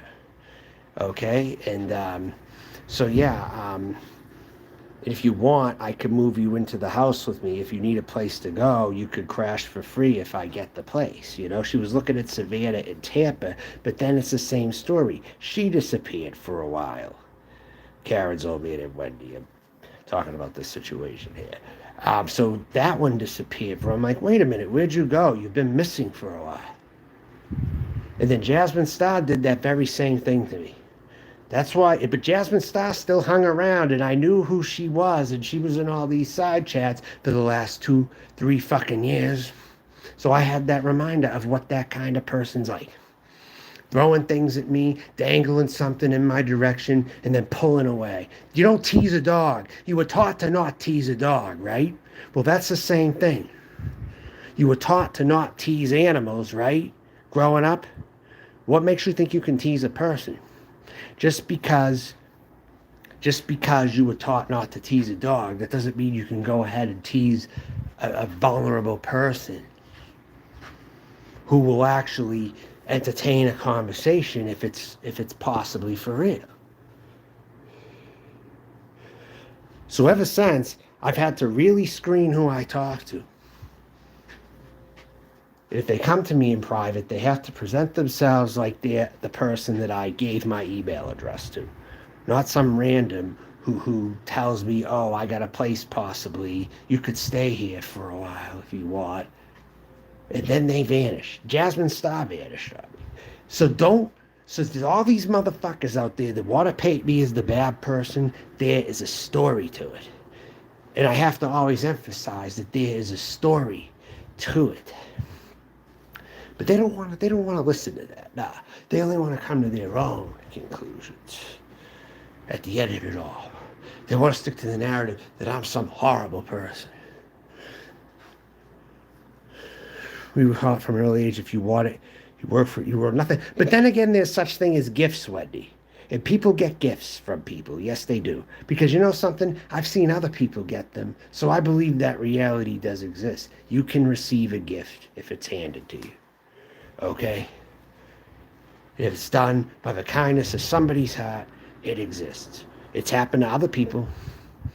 Just because you were raised to never accept anything doesn't mean that doesn't happen. It does happen with people. And I held the belief that it could happen to me because it happens to other people. They get lucky. Someone's like, you know what? I can't handle this. This is a bigger pain in the ass for me than I would imagine. Do you want it? There are situations like that. And it could be just exactly what someone else may be looking for. You know what I mean? So then they accept the gift. or at least that's the intention, depending on how the person is. Yeah, but I'm also responding to you. So is there a problem that I'm responding to you about this? Because that's kind of what we're talking about here. So let me know if that's a problem that I answered your question when you weren't talking to me. Because I am the host of the chat. I can respond to any comment any way that I want to. Do you understand?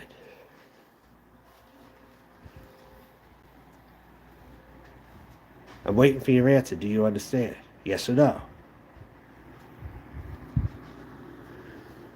Now you're going quiet. I don't like that. I don't like that you're now gone quiet when I'm talking to you.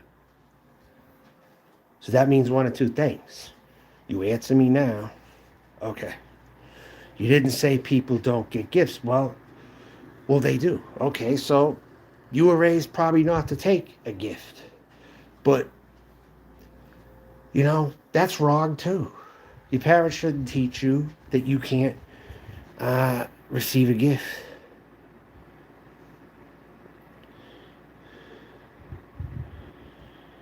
That you should actually be owed something every now and then.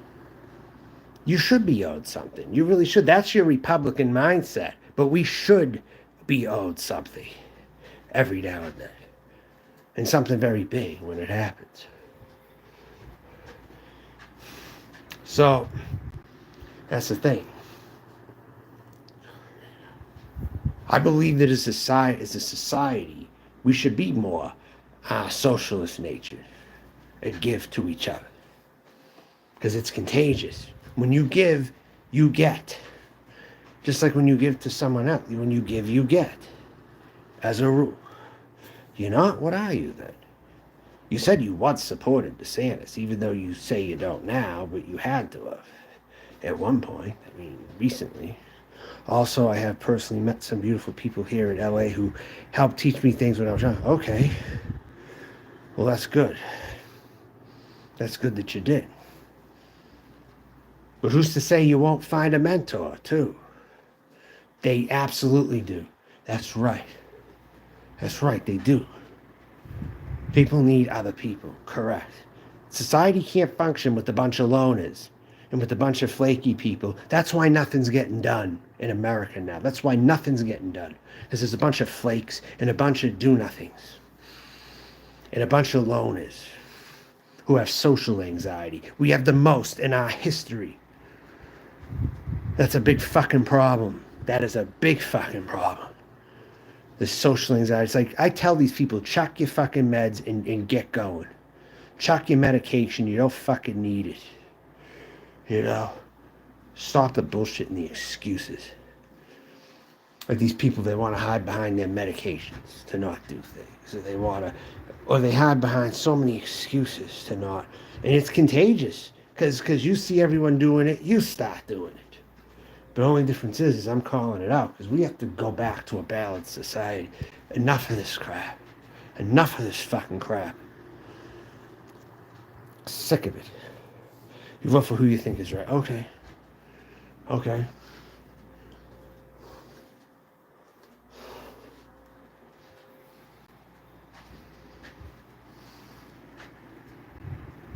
You had men help you solve your drug addiction problem, 14 years off the gen. Good. Well, I'm not even talking about drugs. I'm just talking about medication that people feel they have to function.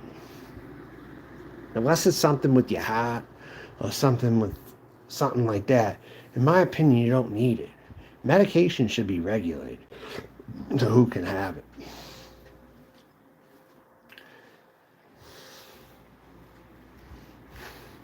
Yeah, I read that.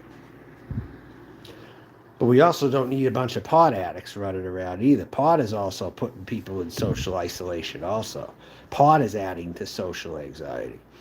Pot is really making people be more antisocial. It hasn't helped at all. Because when we have way less people smoking pot, what were we out doing? Networking.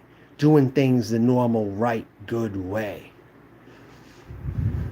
I'm against all you heathens out there. Really.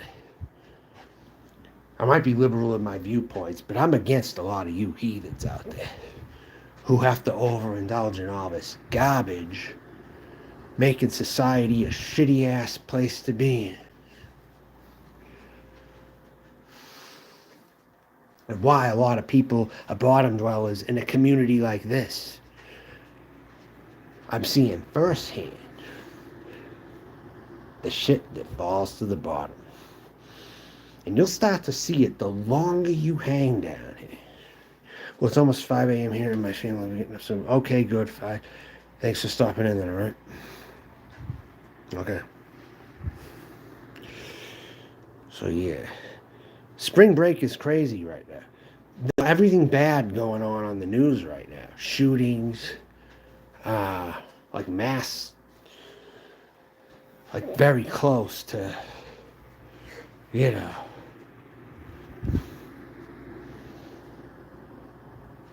It's particularly worse right now, probably than it was in the last 10 years.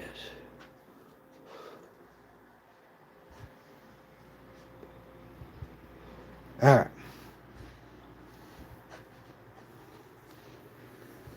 What time is it now?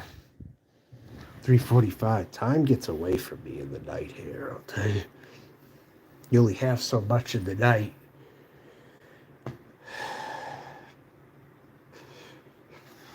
All right. I think I'm going to cut out if no one else is going to say anything. It's about a wrap right now.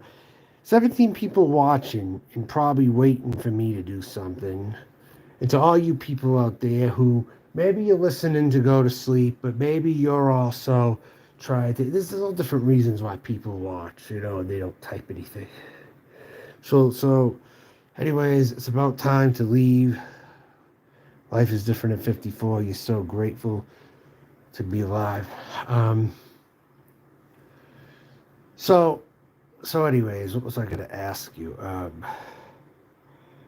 Yeah, so now would it be the time to come to LA, obviously. Like, not right now, but probably within the next year, I'm imagining. Probably within 3 to 12 months. Probably a guesstimate. Because I think we had this conversation how you're looking for more actual cool people to move there. I don't know. All right, Queen of the Dam, what's going on? Yeah, don't let pedophile robot run you off, okay? I heard that he ran you off. What the hell? What the fuck was that? Said he made you close your account today. Because I heard all about it. And the best medicine for someone like that is just to keep showing up and make them work on it. It's really it. 1 year from now, or perhaps January, lower prices off season. I don't think there's an off season though, like in Florida though. That's the thing. I've never heard of an off season in LA really. He just said that okay, but you got your other channel. You could have closed your main one, and you got that one because you came in under this one, the Queen of the Under. I didn't see that one.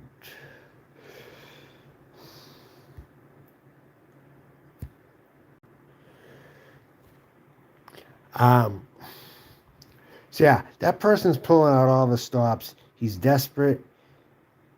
It even docks the hotel location that I'm not even at.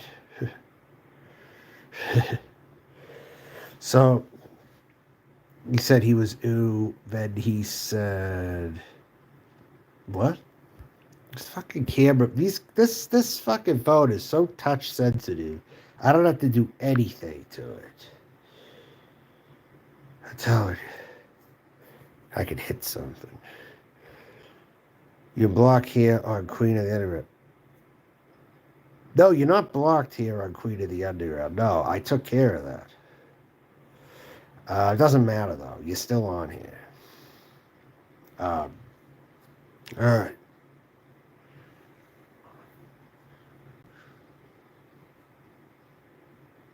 Less people now, it's great. Just cool people need come. Like Elvis Presley. All right. You said that to me before, yes. Well, I have it on my mind. Maybe within the next year I will actually do it, depending on the circumstance. See if I have any prospects out there, possibly. Let's see if there's any prospectable offers I could maybe get, then I'll go. I absolutely will go.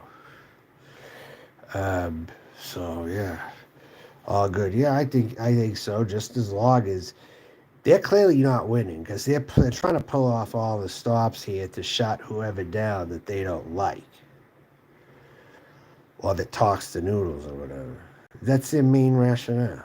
People like walking around says like you. What do you mean?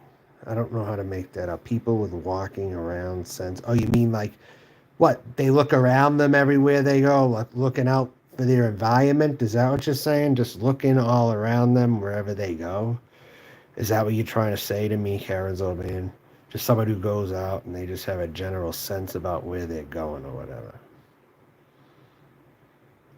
That would be good if that could be achieved, you know? If more could be that way. You're sure getting more socially liberal as they go, yes, me too. I would say I'm getting more socially liberal also the older I'm getting. The wind will blow me where it's going to blow me. And whatever the results are is what's going to be meant to be. You know, wherever I do end up going will be meant to be. Whether I stay where I'm at or whether I go there. It will be meant to be whatever it is. But ultimately, yes. Jesus fucking Christ. I'm telling you. Fucking touch sensitive. This damn thing. If I just lightly touch the side. Well, anyways, yeah. You were actually a young Republican. Yeah, I was too. You know, when I was 19, I recorded my voice. I sounded just like a Michael Savage episode. Just with more entertainment, but I sounded like a Michael Savage episode, potentially. I ranted about how society is pretty fucked up now. It seems like there's a lot of gangster wannabes around, and there's just a decline in the society, and you can't even pick up a hitchhiker because when you pick up a hitchhiker, you could be picking up a creep. You don't know who you're going to be picking up. I managed to be very entertaining. Even if I was seen as a Michael Savage type or whatever, like say if that's what I continued with, and I was 19 years old at the time, actually, when I was doing commentary like that. It was just based on what I was seeing in high school, you know? Maybe a little on the idea of Happy Harry Hardon, you know, like the Christian Slater character. I looked up to him so much in that movie. I wanted to run a pirate radio station. I just didn't know how. I didn't have a ham. I didn't have an airwave radio type of thing. But I would have wanted to do that if I was in high school. That is the exact thing I wanted to do and have. I wanted a pirate radio set. I wanted to run a pirate radio station. I looked so up to Christian Slater in that movie. I wanted to do what he was doing in that movie. Rocky Bubble said, everywhere you go, there's a creep. Oh, but I didn't get it from him, though. You know who I got it from? Actually, creep was a word my grandmother used. Oh, that creep. I don't like that creep. She would say, oh, him? Oh, he's a creep. I don't like that creep. My grandmother would say that kind of stuff. Just in general, I guess after hearing her, I would just use it in my commentary. You know, you could be picking up a creep. You don't know who you could be picking up when you're picking up a hitchhiker on the side of the road. And then things got more racially oriented later on. But that's how I started out. You know.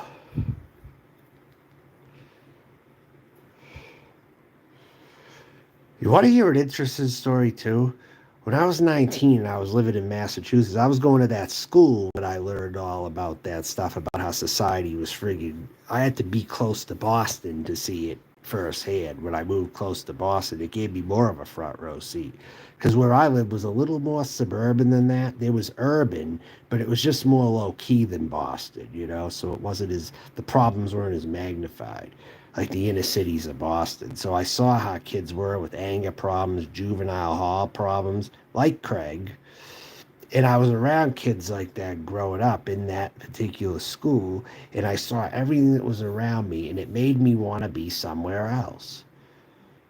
It made me use my imagination to no end. You know what it even made me do?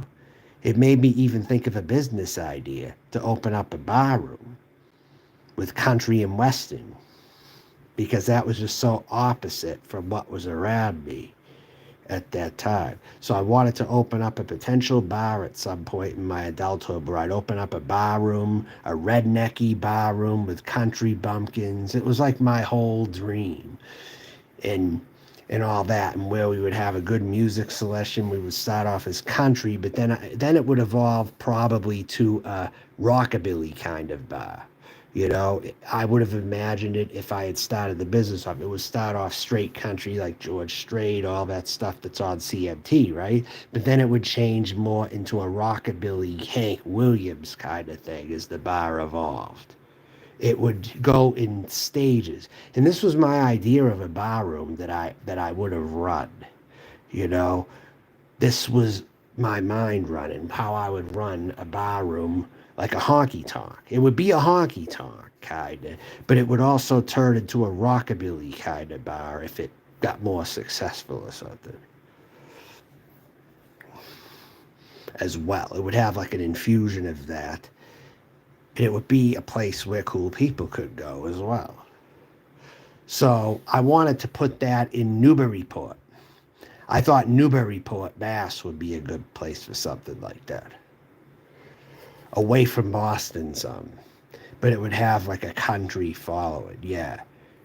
And then I told a site, like an evaluator, like I met with someone who was like an evaluator, right? Someone who evaluated me to see where I was at, right? Because I was having some struggles at the time. I told him how I wanted to run a bar room or be a part of the bar room atmosphere. He was like, bar rooms, bar rooms. He didn't know what to think. I was being just so honest with him. It's like he's not used to people saying that they want to be in a bar room as a career choice, you know. So that he thought I was kind of crazy, I think. I don't know. That's what I think. But yeah, I wanted to create a cool hangout to a point. I did want to do that. Assuming I could run the business, set it up. But this is when my imagination was running more crazy. Right. And if I was encouraged more in life, I could have done these kind of things. I could have done very good things.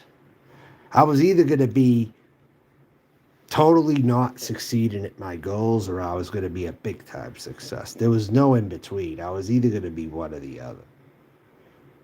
You know? The funny thing is, with tons of repetition, if ever I've had a lot of repetition in something, I've usually became good at something. Whenever I've had a lot of repetition or I have practiced a lot at something or whatever, I've usually became quite good. And if I didn't become as good, it's because I didn't put the time into it. That seems to be the story of my life. Like, I'm an okay guitar player because I practiced just enough, but I didn't insanely practice to get myself to a perfect level. But I'm definitely passable. But it's because I didn't put that work in either to be a great guitar player. Not like the endless work of making your fingers bleed to the max. I didn't do that. I hardened my skin around the fingernail more so, but it just wasn't to that level. And I don't think that ensures perfect practice either if you play until your fingers bled all the time either. I mean, people talk about how they play a guitar till their fingers bleed, but I don't know if that's actually the right thing to do in all cases. You know? That's what they did in the old days. And you hear that reference in Summer of 69 typically. Acting is a craft. You were born with it. Yes, you're definitely born with it if you have it. There's no question. You have to be born with it. More so. You ever considered a call-in show? But then I wouldn't do that on here, though, because you want to know why. I would do a call-in show somewhere else. I wouldn't do it on here because you want to know why, Karen's old man? I would be like Michelle Marie Delaney. I don't want to be like Michelle Marie Delaney. In this community, that would not be a good idea to have a call-in show. And I wouldn't do it down here. But it's a good idea. I just wouldn't do it over here, though. I would do it more in a mainstream sense where I could be famous to put up with all that shit. But I wouldn't do it down here. It's a waste of energy to me. On a platform like this, you gotta put up with shit that you're not gonna be getting paid for. You know what I mean? You know, I learned guitar lesson last year, but it didn't take. Oh, really?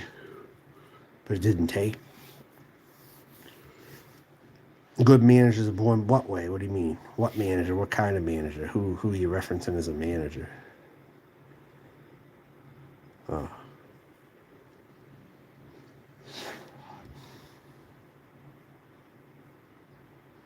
Do you want to be famous? Well, at a certain point, by the time I'm 45, I will not be closed minded to the idea, especially because I've had to pay my dues with every goddamn thing that I've ever done. So I'm due a big break somewhere at some time. I just don't know where it's going to come from and when it's going to come from. But I do really desire a big break at some point, yes. Anyone who's a manager of people, do you think I'm a manager of people? Is that what you're suggesting, or who are you referencing?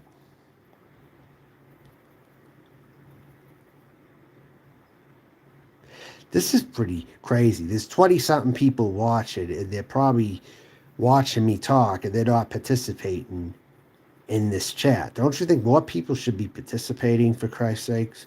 This is ridiculous. I mean, yeah, I know some people might be afraid to talk in here, but is it 21 people that are really that way? That's ridiculous. Good managers are very, just like good commenters in here are very hard to find. Hey, this friggin' boy. Good managers are difficult to find, but I don't know if I'd even want to be a manager. I don't even know. Unless that's what you think I'm fit for, that I could see what it entails and stuff, and the description of it or whatever.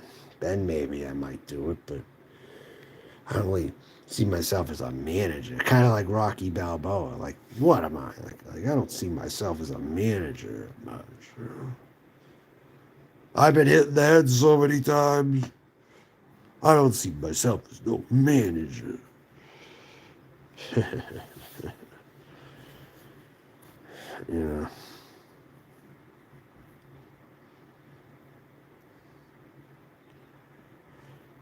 Are you talking about a call-in show? What are you referencing?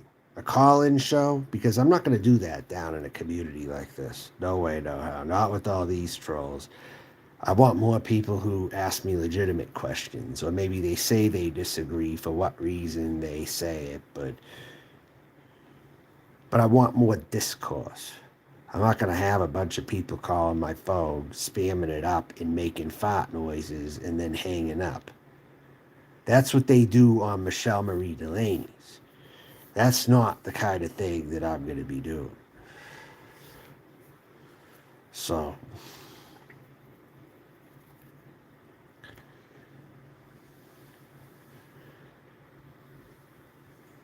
wow.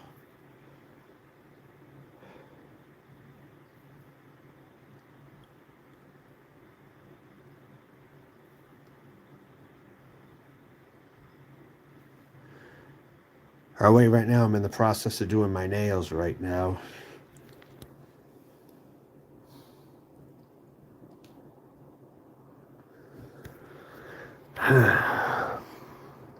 Sleep is good. Okay, good night. Yeah, definitely. Hey, email me if you want to talk more in email. That would really be helpful. I want to talk to someone like you in an email. MeltonJohn@gmail.com, all right? If you ever want to shoot me an email, I want to see if I can get enough emails and I can get a ball rolling here, maybe. You did your gel? I have gel. Look at this. Is this what you got right here? Look at that. Do you happen to have this color, or is it gel, or is it this name brand? I like the brush on this one better. Some of them don't really, some of these break off depending. The gels, it's kind of made of plastic. I think this stuff's kind of made of plastic or something. It kind of feels plasticky a little more.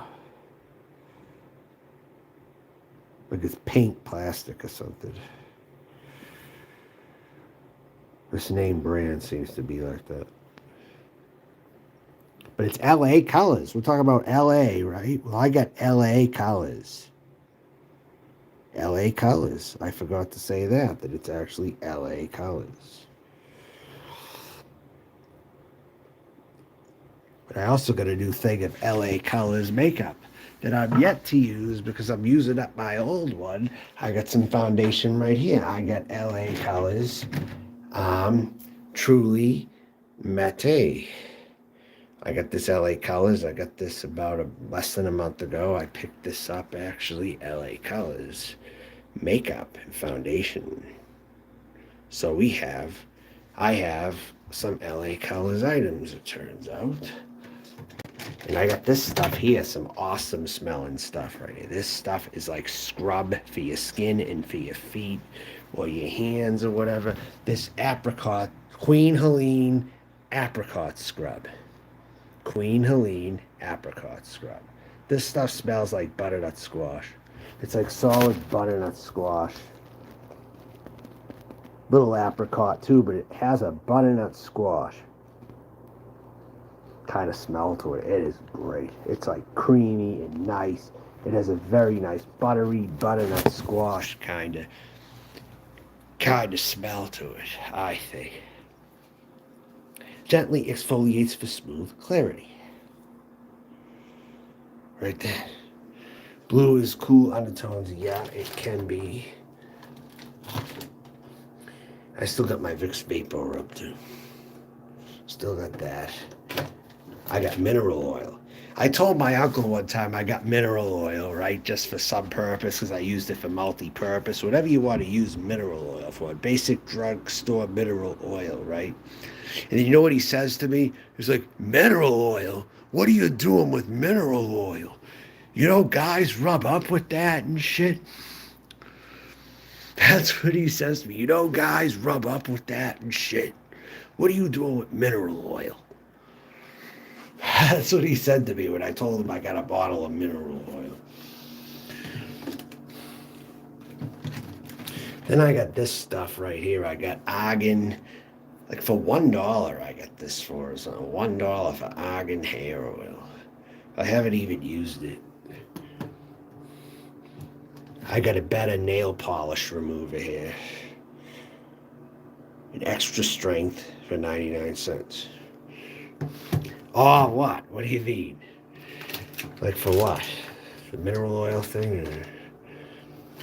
I got a scrubby brush right here. Nice purple scrubby brush that I happen to find. I got this for free, actually. Brand new. Free. I found it when I was cleaning something. It was in a junk pile of someone else's, and I just took it with me. But I got this right here. A case for clippers. Something I haven't used, but I'm going to eventually dig into it. Okay? I got this. It's got a cross on it. It's a very nice, it's a casing for these beauty products here. These, opening this is a little bit of a pain, though. To open this, it's like,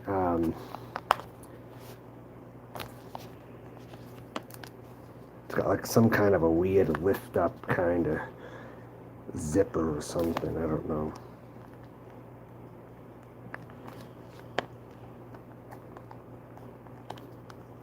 There it is. It's tricky, but it's got all this stuff. Look, a nail filer, a clipper. It's a beauty set that I have not used yet. This. I got that right there. Isn't that good? Yeah, there's a way to open it. I don't open it much. And I only got this for $1.94. This did not cost a lot of money at all. I try to find the deals when I can. Alright. I think it lifts straight up. Then I try to lift it straight up, and it doesn't always open. You kind of got to slide it a little to the right. This is a tough thing to open here. It's almost like opening up a weapon. Oh, you got to push it in. Yeah, it's push in. Yeah, there it is. Right there. It's total push in. Right there, easy now. Yeah, sort of push it straight in. Yeah, there you go. I haven't had to use it really, because I already got other ones. But hey, it's something to have. It's handy. Yeah.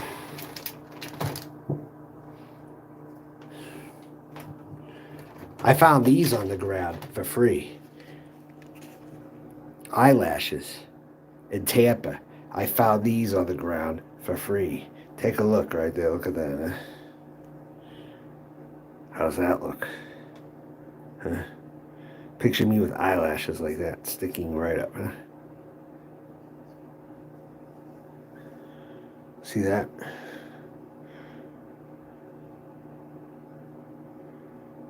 I got these for free on the ground.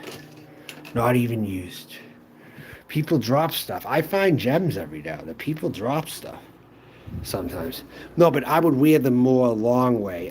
They were sticking up when I was doing the sample. I wouldn't be wearing them up like that. It would be more that way if I did. But I haven't even attempted to put those on. Some of the stuff I haven't even used, but I have it on me for a rainy day because you never know when I might bust it out and wear it. That's what I figure. You never know when you're going to bust it out and wear it.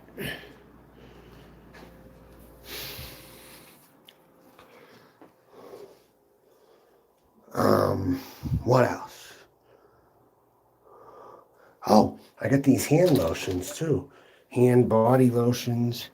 I got this here. I got it for a real good price. I got it for something like $2.99, I think. Lightly used, but hardly any use to it.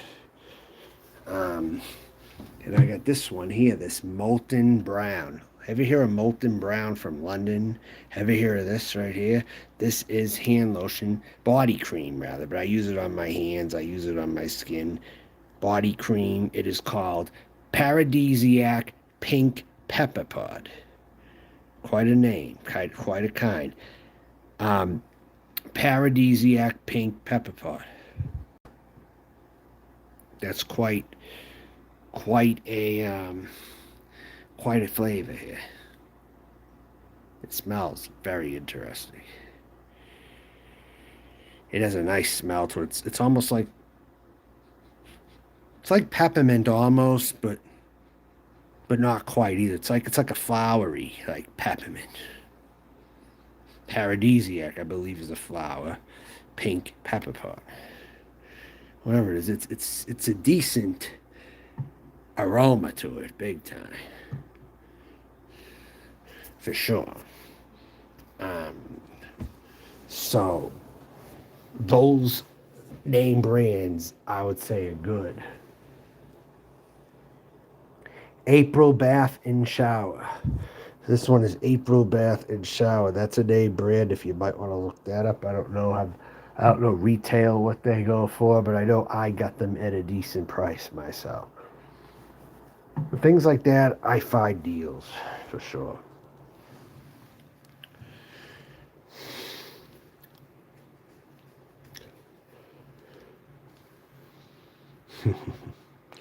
So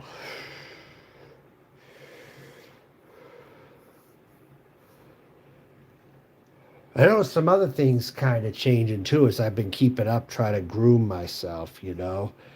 My hairs could be disappearing sooner than I would think, even though it's taken a while to do.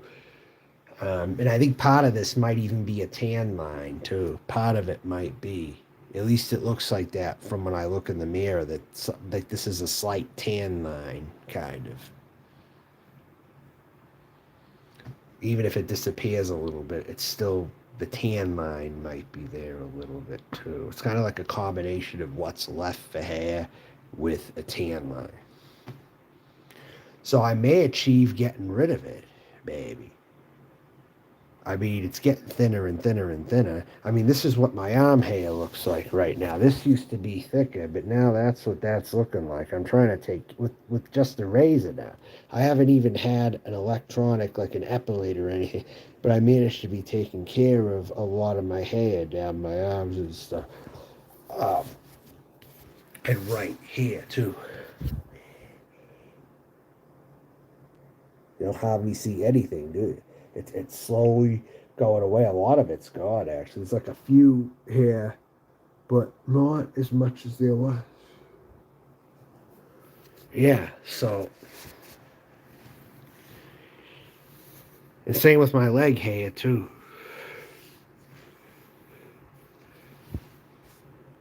I kind of have, like right here, my leg hair right here and stuff. It's very, that's like a tan line. That's kind of like a line right there, a little bit of a line from like something to do. I don't know what that is, but it's like a. Yeah, I know because I've been keeping it groomed. Like if you look very closely right here, there's some of it is disappearing for sure.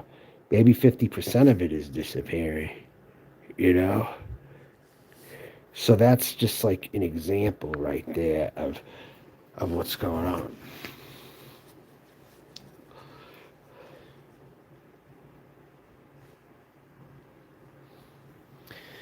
Yeah, I mean, I guess staying in and the weather kind of being pretty bad has made me focus more on myself in a way, maybe. Where I'm getting closer to achieving some of my goals, possibly with my beauty goals. I set a New Year's resolution for my beauty that I'm not aware of, but maybe I set a New Year's resolution without being 100% aware of it or something because I'm doing something right with it, you know. So I don't know.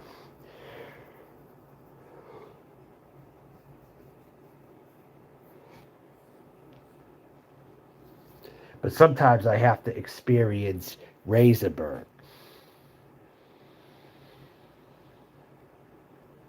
Then it's temporary, then it goes away, then I face it again. But hopefully less and less as all this clears, you know.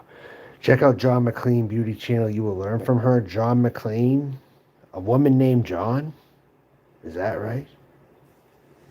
I don't know. But yeah.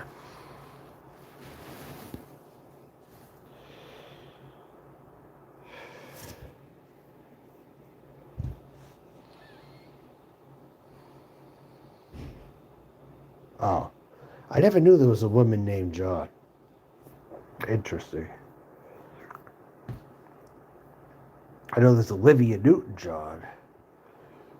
That's about it.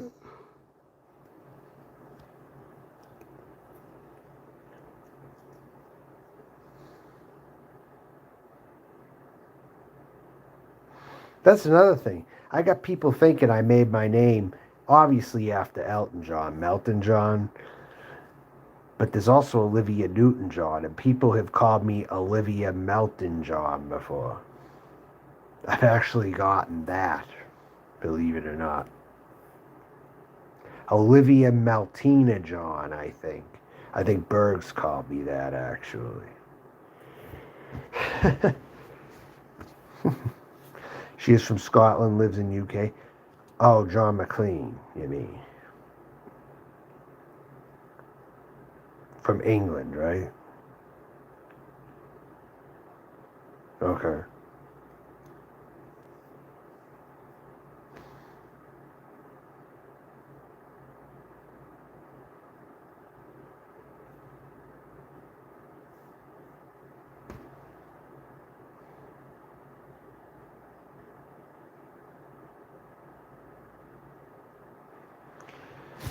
I look her up, I wonder what I'm gonna find. I'll look her up right now. John McClane. Sounds like the Bruce Willis character, though. John McClane. It sounds like Bruce Willis. Having to think about it. That was the character in Die Hard. And it turns out it's a beauty artist. Wow. 738,000 subscribers.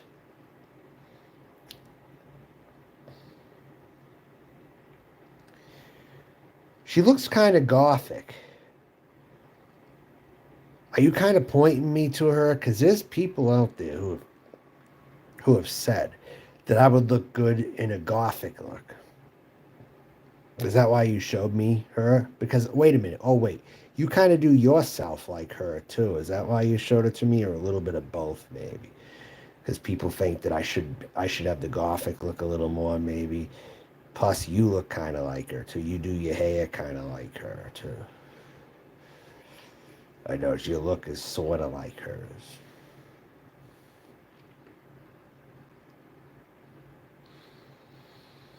But you know what someone did to me one time? I think I got trolled hard by somebody before, right? Because there was someone on YouTube, okay, by the name of Sammy Jacks, okay, before who I talked to on here. You know what she advised me to do, which I don't think you would do this to me, right? But she told me that I should dye my hair blonde. I'm like, no way. What are you talking about? Fuck off, pug bitch. Anyways, yeah. Do you think I would look terrible as a blonde? Or at least maybe not horrible, but it wouldn't be me. It wouldn't be me, though. That's one thing. I wouldn't do blonde myself. But someone told me I would look good blonde, for whatever that meant. I didn't know the context of it. She was telling me to try to look like something I wasn't. Maybe to get more favoritism or something. I don't know why she would have suggested that to me. But if this person was a friend to me, she wouldn't have told me something like that. That's the thing, Queen. Someone advised me, who isn't really here anymore per se, but she said, I think you would look good as a blonde.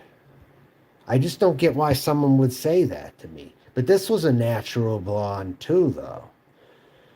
So, I don't know. I just don't know why someone would say that to me, because it doesn't look good on me. Blonde does not fit me.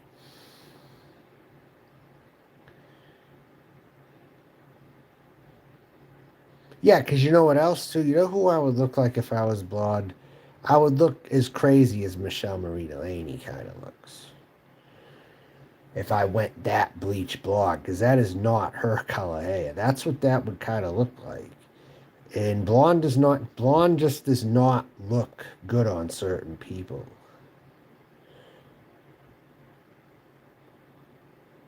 Yeah, she probably did, but still, why? It's almost like, I like to say it's part of a white supremacist mindset. Like I have to dye my hair blonde to be part of the dominant society, maybe. To get more options, to get more lift up, possibly. That could be why people dye their hair blonde. Or at least when you see Puerto Rican people dyeing their hair blonde, that's kind of their motivation to get ahead. You know, they want to look more passable, you could say. Or they think that's what they have to do. She was almost trying to tell me to be kind of like that kind of a person or something. It's just like dyeing your hair. You'd have to have makeup on every day for it to work. So I would have to overly make myself up if I dyed my hair blonde. Is that what you're saying? I'd probably have to lighten my skin with more lightener cream, right? I would probably have to use like some kind of a lightener, maybe not pale, but more like a lightened tone. Like a lightened tan, like a very cream coffee. More than the stuff that I already buy now for myself. I would have to try harder to look blonde, I think. So that just shows me that I just don't have that in me. Especially when people use that as a form of kowtow to the dominant society, you know. I don't think that's a good reason to do something.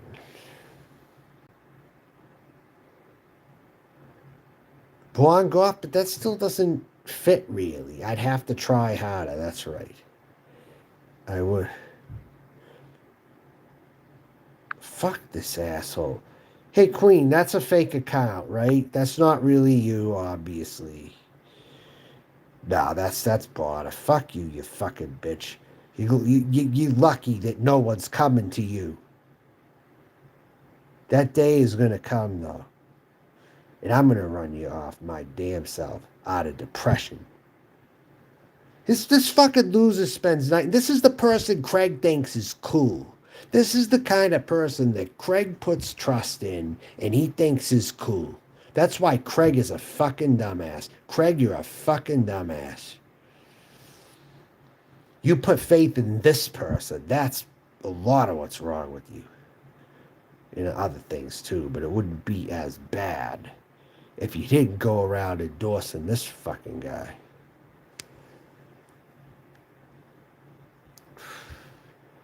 He'd just be someone with problems of his own. But the fact that he had to endorse Barter makes the situation worse. Were middle-aged women like, why me? Yeah, right, I know. But they'll go after anyone who they think is supporting people that they just hate so badly that they'll just try to run you off.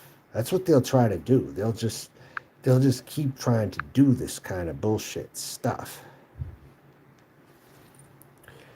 And all that. Jeffree Star. I guess I'll sub to this person and check her out at some point. Maybe I'll get some videos in my feed as I go or whatever.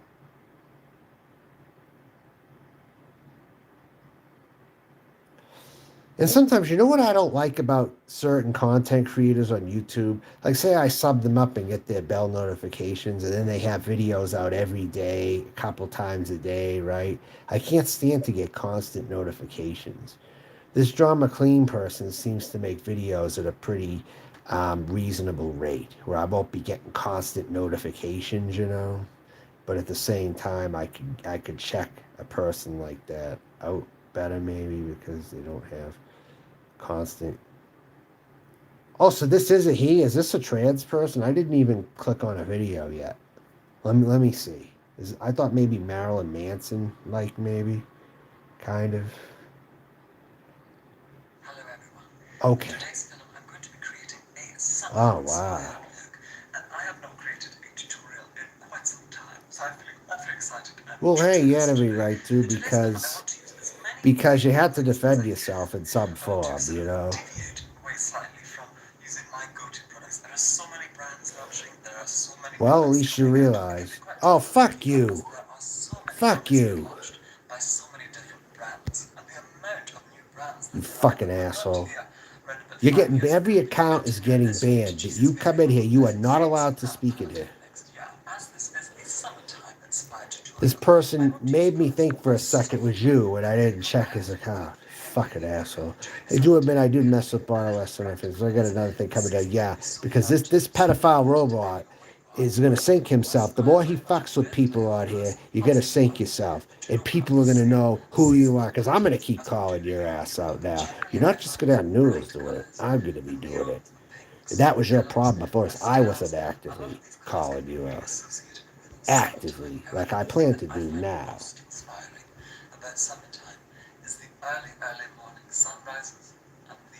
Now on to this person here. I like this person's voice a lot.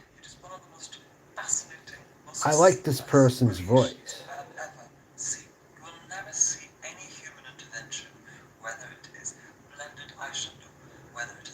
This is just a hypnotic voice this person has. Just very relaxing. Very nice to listen just to. the way the colors go from dark Smooth. to light. It's truly fascinating. And just to think that it is a Calming. collection of chemicals held by gravity to create a Yeah, very atmosphere. much so. And we of course perceive it. I'm a big fan of Depending on this. what angle the sunlight You is could from sleep to it. this. And I always feel very happy to perceive a sunset. I have for a long time considered sunsets I could see one why of the you most listen to beautiful it. things in creation, in my Big opinion. time.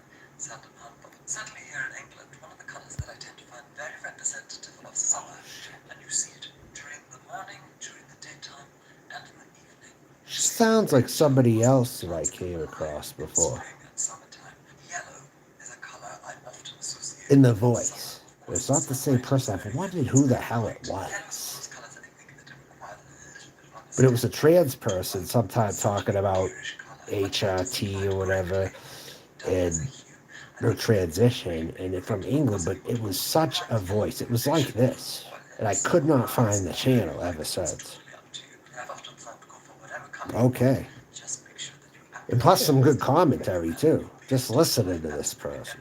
yellow certainly accompanied with That's a orange good or call. That's good red, taste right there on your black behalf. jewelry can I really like what I see contrast already on against this blue channel. eyes, against green eyes, and to a degree, brown eyes, but it sadly contrasts the Fuck. most against blue eyes as the tones are completely different, as these two colors are quite polarized. Of course, it is currently summertime here in England. It is extremely hot, and my studio is without air conditioning, so I am combusting at a rate of knots. All right. And if I continue to roast as I am doing here, we might be able to serve John McClane for the 6 o'clock dinner, redefining the Big Mac. But aside from We'll be the making the there robot are lots of bored lovely too things by to do here playing in stuff England, like this. like going off to France. Besides from England, Britain as an entirety has so many glorious things This to is see. worldly. This There's is so good many right here. national This stuff's treasures, good. myself being one of them. Frivolity aside, I'd like to continue on with the look. Of course, I have already gone in and I have applied moisturizer, foundation, color corrector, concealer,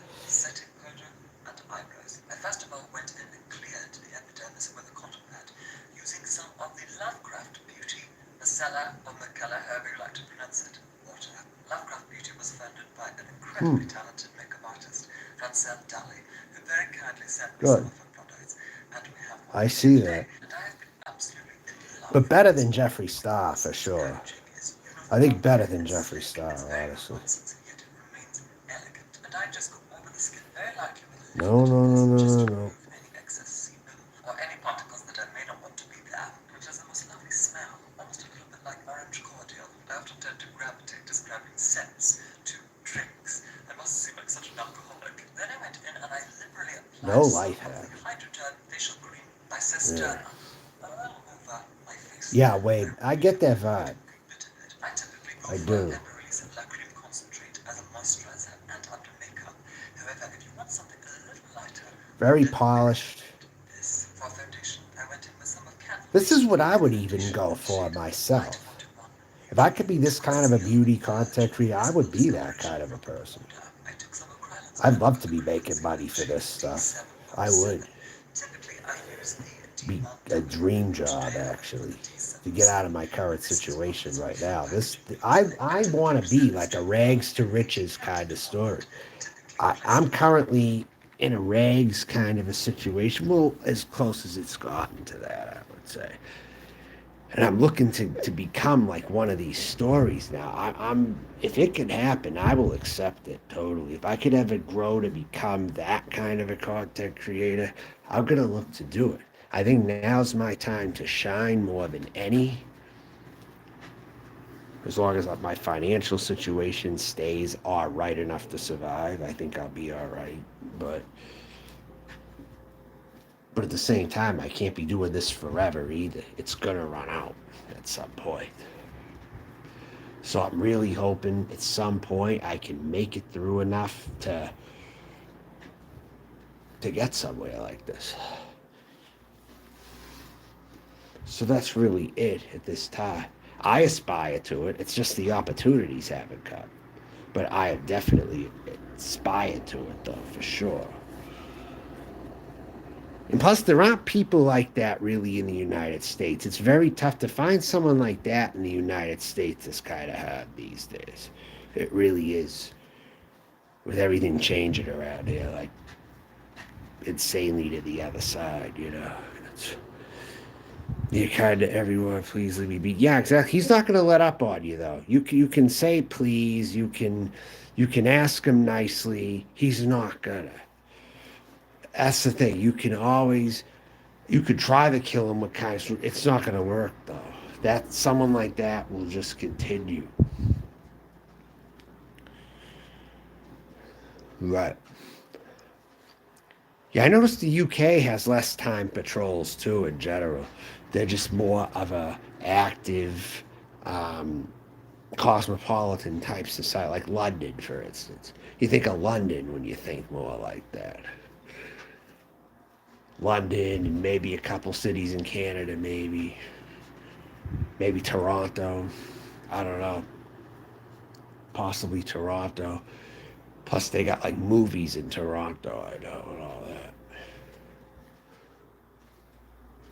But the United States, people are just wasting their time in the United States. They're not doing anything like that over here now. Like New York City and LA are the closest you're going to get. But everywhere else isn't really doing that too much.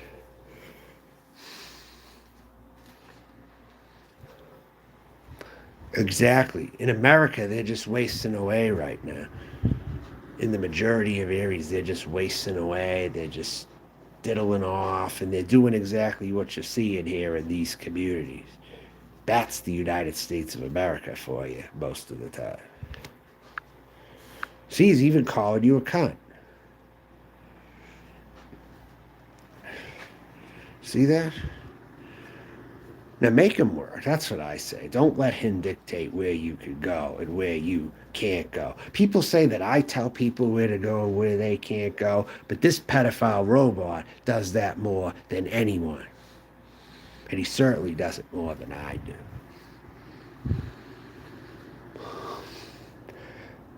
Like you want to turn to somebody who tells people where not to go. Go to this fucking asshole right here. Expanded Celt, Stephen Elliott. Go to him. That's where to find someone like that. Right there.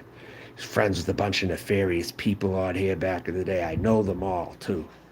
Jorge, um, and a cast of others. Joey, Jorge. Yeah, trust me. I know them all.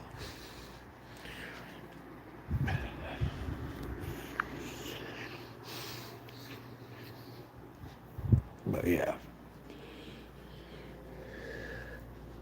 This is me. I got fresh brewed coffee from a little earlier. I made that earlier. This is my little setup right here. I got peanut butter. I got coffee filters. I got raisins. I got oatmeal. I got granola bars. I got that perfume. I got more coffee right here. I got cereal.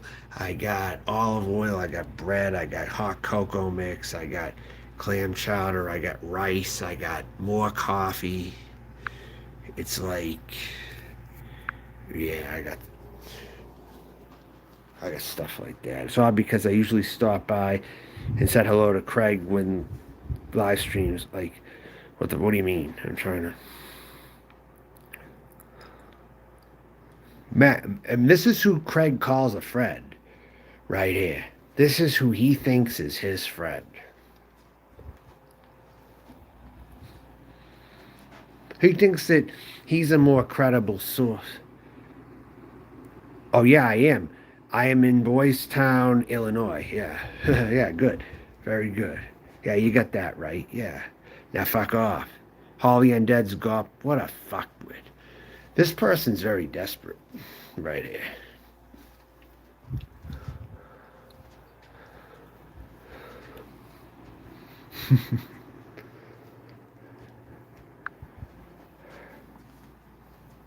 Again, you got that wrong. I put Boys Town, Illinois. Hey, what's going on, dear? Because this pedophile robot is at it again, Dan. Imagine these people don't have any lives. He's trying to dictate to someone who's in my chat right now who to be friends with and who not to be friends with. It's because she wants to be friends with someone that she can't be around here. Fuck her. Fuck him. That fucking asshole. That's what's going on now. Yeah. He's trying to point out trying to get my locations and shit. Nah. Keep trying, buddy. And even if you do get me, guess what? It ain't gonna run me off. Never. But you'll never show up because you're a bitch. You're a bitch boy, nerd, motherfucker who doesn't have the guts to confront anybody face to face. You'll be a nothing. You'll always be a nothing. You'll be a failed talent. You didn't become a top computer programmer. You became a loser. You're not as good as another person I know of on here.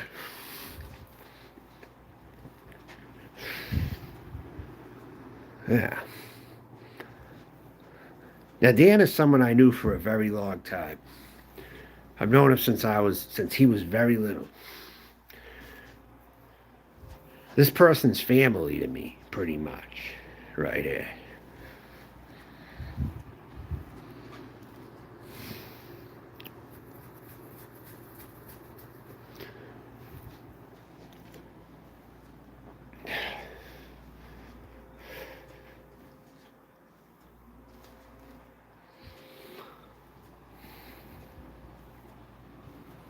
Yeah. Oh yeah. This kid, when Dan was a kid, he used to run up the stairs to his father, right? Like when his father was getting ready for work or something, right? He was like, "Hey Dan, remember that? You remember this, right? You used to be like, hey Dad, get ready, I'm coming up the stairs." Like you were like in war mode against your father, son. Hey Dad, I'm coming up the stairs, get ready. You remember that? I remember you did that one time when you were young. 6 a.m. You just made some drumsticks. You made drumsticks, really? Chicken drumsticks at 6 a.m., huh? Yeah, Dan, you remember you did that. Oh, that's fine. Whenever you want to eat good food, you eat good food, right? Sometimes I'm in the mood to eat cereal at nighttime, too. Depending. Yeah, imagine that. He's getting in war mode, trying to run up the stairs. Yeah.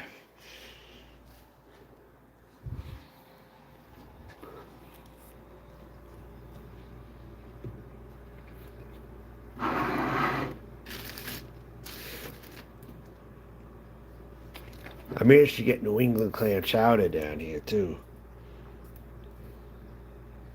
That looks like a good clam chowder, doesn't it? And this is out of, where's this out of? Kansas. Who would ever think you'd get a good clam chowder in Kansas? Clam chowder from Kansas, right here, Dad. Isn't that something? I bet it's more than likely. I bet it's just as good as Snow's, too, or close.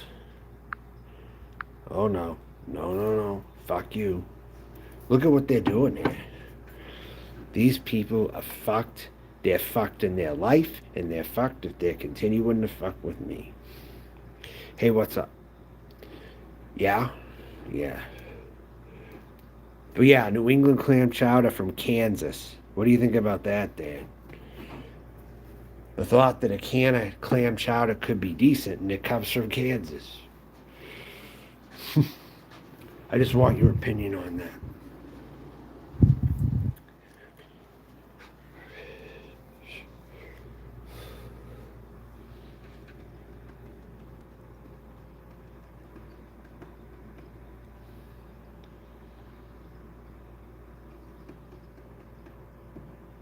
Yeah, for real.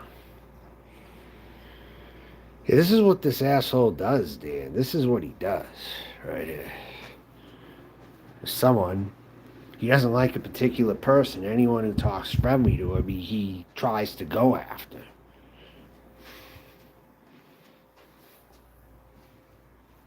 So that's exposing him for who he is. And then the rest of the community's going to see it too. And they're going to eventually go after him.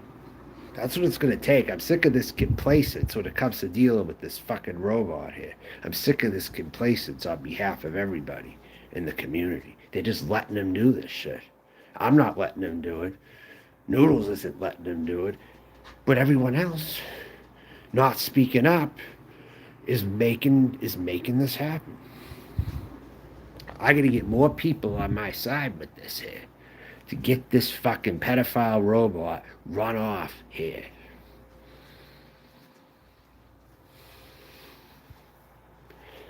Word'll catch around.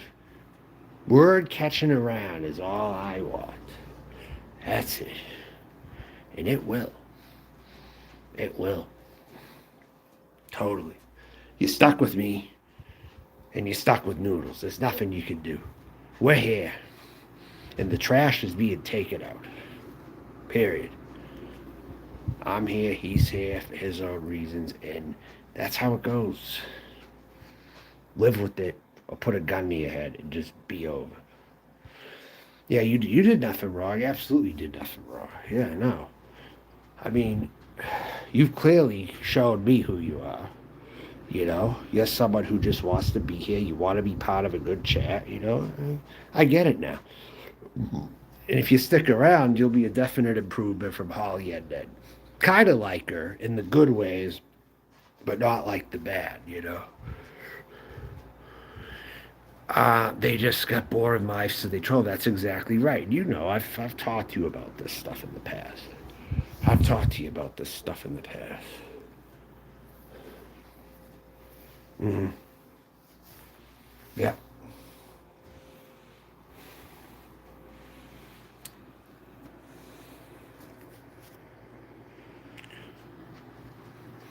And I've been on here more now, Dan, so people don't know what to do. Because I've been on here more now. You know? So all these people are now holding things I said against me, and they're doing it now at more record levels because they just don't know what the fuck to do with me being here again. I mean, hey, the place was fucking boring before, right? All you were left to yourselves when I wasn't here, right? Well, now I'm back, and now it's going to work against you in ways you have never thought.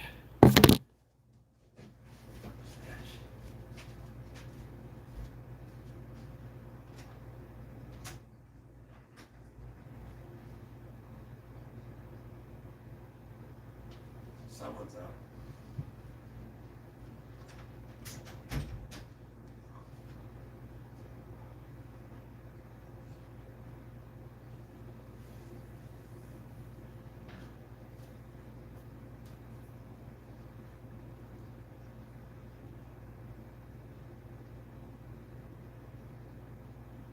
One thing you got to do too is be aware of your environment. You got to look check it out. Don't hesitate to check it out. Sounds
Hey, time gets away from me in the night. I'll tell you, it goes so fast. You know,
That's good. Yeah, you got this asshole. Yeah, came in here, I guess.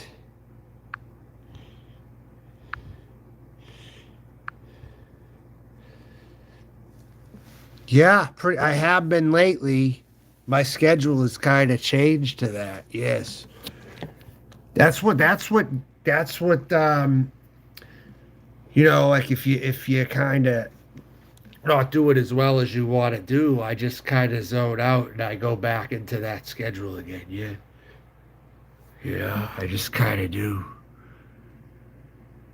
If it's like a dead period, especially. Nope, you're going down because every fucking account you come up with, you're gonna have about thousands of your accounts blocked on here. You're not gonna get a word in. This lowlife makes tons of accounts all the time. It's all of you watching out there. Help me take this fucking pedophile down. Help me take him down. I mean, to all of you watching, get off your ass and do something. For what, huh? Be useful. Expose this pedophile robot. Make videos of his comments. Don't make me and Noodles be the only ones doing it. Don't. Do something good for us. You know? Yeah, I'm still up because I don't get tired sometimes in the night. I stay up through the night because you know why? It's my hours that I like to think during. That's why.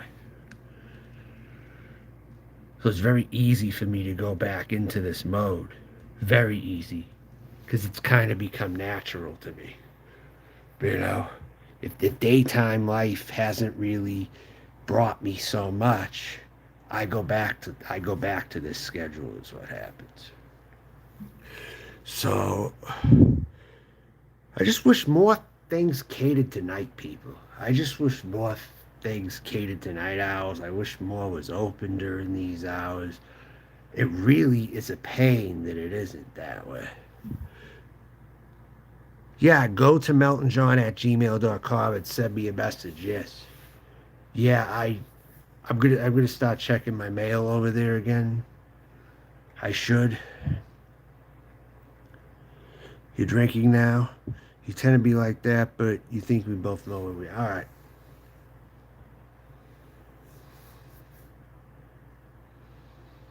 Yeah, if you want to email me now, I'm gonna shut this stream down almost, but it just got better because Ziggy came in here. So that's gonna prolong this a little bit more, probably now.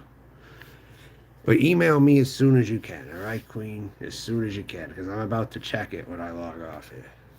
I'm gonna just see what I have there anyway.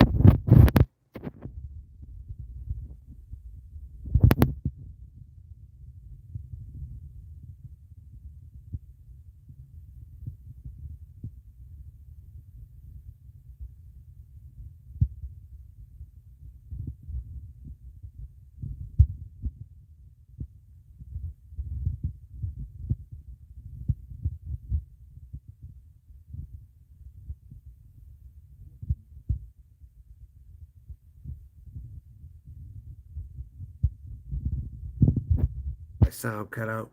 How about now?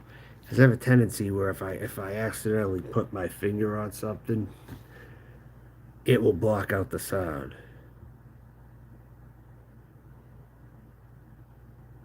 All right. Well,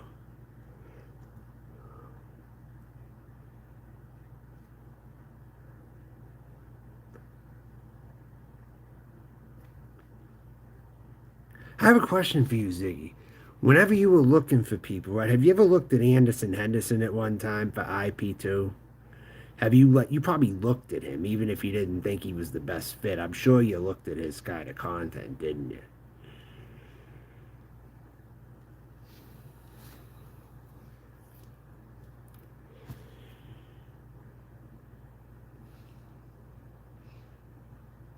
But you'll see some final videos before he got arrested and put away in jail. His antics got him in jail. So he probably would have been fit for IP2 in that aspect. But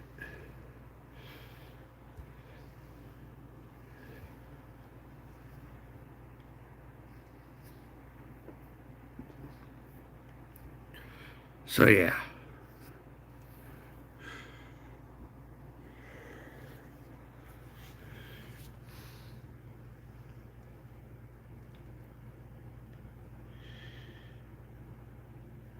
Rubber shut down the stream. Good night, everyone. It's been a while here. All right, till next time. Bye.